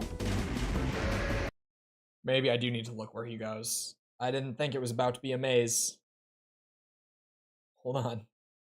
Goes left. Good guess. And then... oh my god. Okay, this is a ridiculous secret. So he goes all the way down here, takes this right.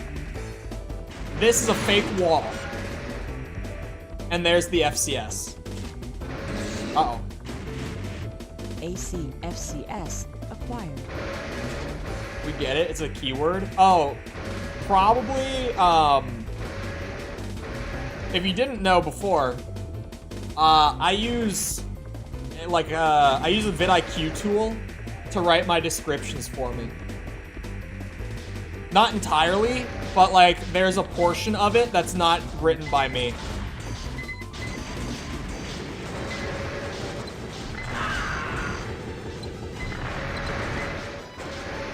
And you can probably tell, now that I've said it, like if you were to go read that description and try to decide which part is, or sorry, not decide, decipher which part is written by the AI and not by the human, you can probably tell.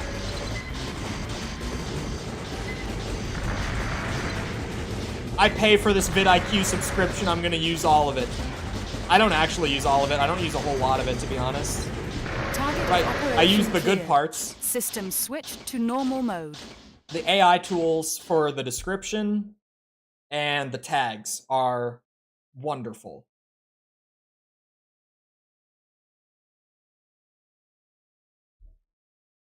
Isn't it pretty expensive? The cheapest version of vidIQ is just not worth your money. Unfortunately, like I couldn't recommend it to anyone. I use the Boost. It's like the middle tier, and I think it's $40 a month. It is expensive, but it's a business expense, and I definitely get my use out of it. Hold on, I'm going to look at the plans right now. Or sorry, it's $50 a month, but you can do it yearly and pay $120 a year. And I pay the yearly, of course. Because I know I use it. I bought like 1 month a while ago. But now I'm on the yearly, so it's $120 a year. However, that's $10 a month. Or no, sorry, you save $120 a year. So what is that?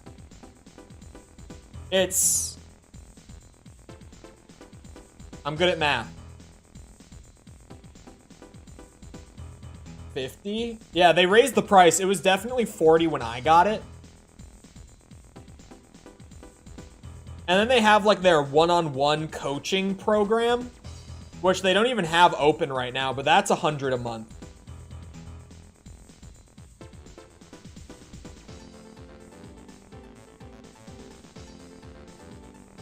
Which it's not worth double the price for me. I can figure my shit out. I hate YouTube guru shit anyway. I have such a disdain for like, well, not just YouTube guru. You know what's worse than the YouTube gurus? The Twitch gurus. If you don't know what I mean, there are some people who make like entire content creation careers out of just giving advice for how to like manage and run a channel. But a very common thing you would find among these people is that their only channel that they own is the one which they are giving that advice on. So it kind of makes you go, where did you get this knowledge? Like, is this something that you actually did, like on another channel, or is this just a lot of it's a scam? A lot of it is a scam. Almost all of it's a scam. I hate it so much. I've cleared disc 1. TikTok gurus, they probably exist, to be fair. I'm just not familiar with the TikTok side of it. All right, disc 2 time. How is the emulator? I've never swapped to disc 2 on DuckStation. I think I know what I have to do though. Hold on. They probably have changed disc.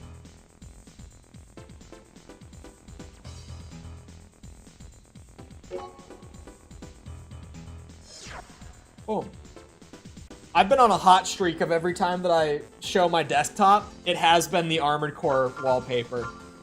That works. You need a separate save file in my case? Booyah. I'm in. Yeah, it did change the disc, look. For his book on how to make money. I'm not gonna make the joke. 50 a month, geez. I am on, hold on, let me check my bank statements. I didn't know that they changed the price. Did my payments go up? That would be cheeky. It would still be worth 50 a month for me. But now I'm like, am I getting charged that much? And they just didn't let me know? No, I'm still paying 40. But I bet next billing cycle it'll go up. Next year.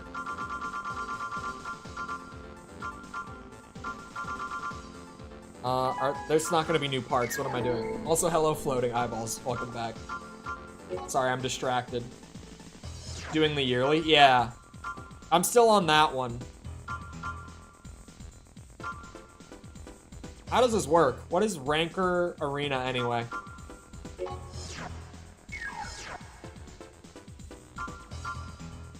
Show us your bank details. Oh yes, my account number is bleh. My routing number is bleh. Just for good measure, so you have it. My social security is bleh.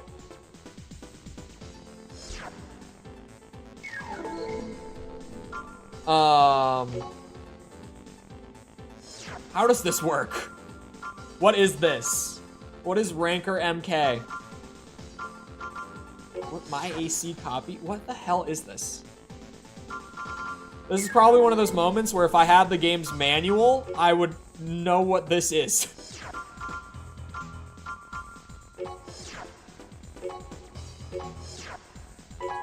What the hell?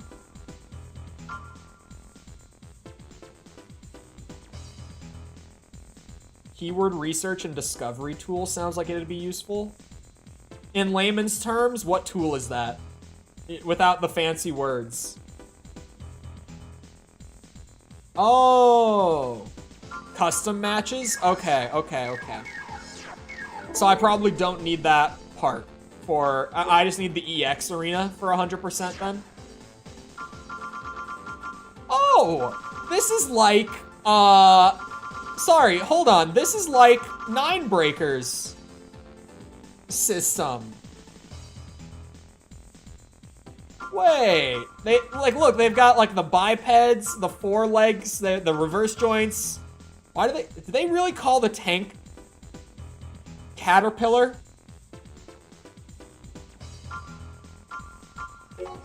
Champion? Are these just gonna be badass? Oh, that looks slightly intimidating.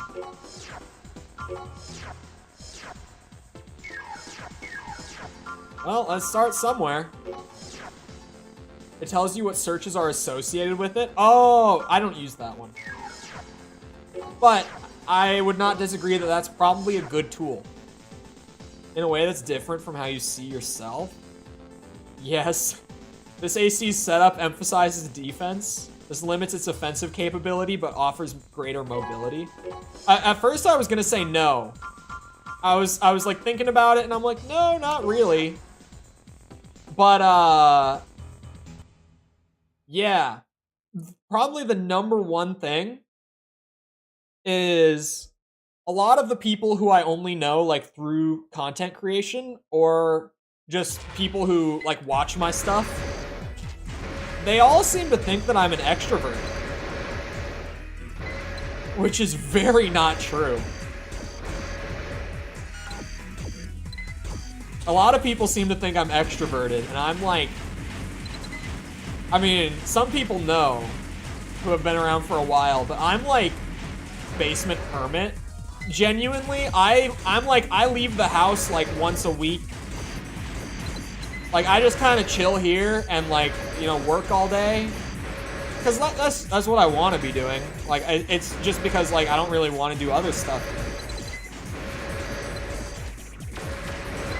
They do not know how silly I am. They don't. They really don't. But even like False has known me for a while at this point. And she still will say that I'm extroverted. She has no idea. She'll find out that she's horribly wrong when I move. Because it's like videos and streaming, Chole, and then like Chole off camera, completely different. But then even in terms of like false, right? There's like false knows Chole on camera and off camera. But the off camera Chole that she knows is like off camera Chole over Discord call or like over text, not like actually in the room with you. I don't think that she understands what she's getting into in terms of just how I am not on camera / on call. I don't think she has any idea. No! I've done this before. Eyes? She... Oh, did I ever... Wait. Hold on. Are the eyes... Did I just leak that? What do you mean? You never said here? Well, shit. Close the disc cover! What disc am I on now? What is happening? Oh god. I might have borked my game a little bit. You know what? If I lost one arena fight, I can live with that. I can live with that. At least while I've been in chat. I might have never said it, but she has leaked it so much that I'm just like, eh. I thought your name was Chloe. I need to set the pronouns thing up. If you don't know, YouTube just added pronouns like last week. Why do you want to see male? I didn't even want to see it. I misclicked on it. YouTube added like a thing to where you can put pronouns on your channel page. And I need to because so many people misread the name as Chloe. It's crazy. It's so... Like, I need it, but I feel like at the same time, as much as I have gotten, like, you'll never be a woman people because they misread my name as Chloe, I bet having he, him, I'll just probably get the opposite side where people assume that I'm trans, like, female to male, just because I have pronouns on my page. I feel like I can't escape it with this name at this point. Like, either way, I'm going to get it. Anyway. I hope you guys enjoyed. If you did enjoy, and you haven't done so already, feel free to go ahead and leave a sub. Come back another time. We're doing this. We've been doing other stuff. I've been playing Spider-Man a lot, because the new one's coming out, and I'm not going to play the new one at launch, because I would have to buy a PS5. But I will be anxiously waiting for the PC release. And it's just a really damn good game. So I got the itch to play it, and I've been 100%ing that again on stream, and it's been a blast, because that game is great. I've got other stuff coming up. I've got a Halloween game. I've got a horror game that's supposedly good. I've never played it. But I've got a horror game lined up that I'll be playing soon for, like, Halloween stuff. Feel free to come back for any of that. Also, I will be on my friend False's stream, who I was just talking about a second ago. In, like, 3 hours, we'll be playing Halo 3. She's never played any of the Halo games before, so we've been playing through them. We just started Halo 3, like, last week. So feel free to show up there and hang out. Of course, tell her I sent you so that I get to go on her stream more because she thinks I am a business asset. Also, if you enjoyed stream and you haven't done so already, feel free to go ahead and leave a like. Helps all out with algorithm and stuff. You know, just even when the stream ends, it turns into a video and goes out to, like, what's it called? It goes out to algorithm, like search, recommended, etc. So I still appreciate the boost, even though stream's ending. Thank you if you've done so already. Thank you if you're about to do so. Also, sorry, I'm struggling to get through this bit for some reason. If you're looking for ways to engage with the community outside of stream, feel free to check out links in the description. Things like Twitter, Discord server, TikTok, anything like that you might be looking for is all down there. Also, things like memberships and Patreon are linked down there if you're interested in that. Those are more geared towards videos, but they do, of course, help out with, like, supporting the channel a lot and giving me more budget for the channel in terms of all the expenses and stuff. So I'd appreciate it regardless. Speaking of, new video on Monday morning, as always, but it's already up for members and patrons of the contributor tier or above. So the second tier or above. It's not like it's high up.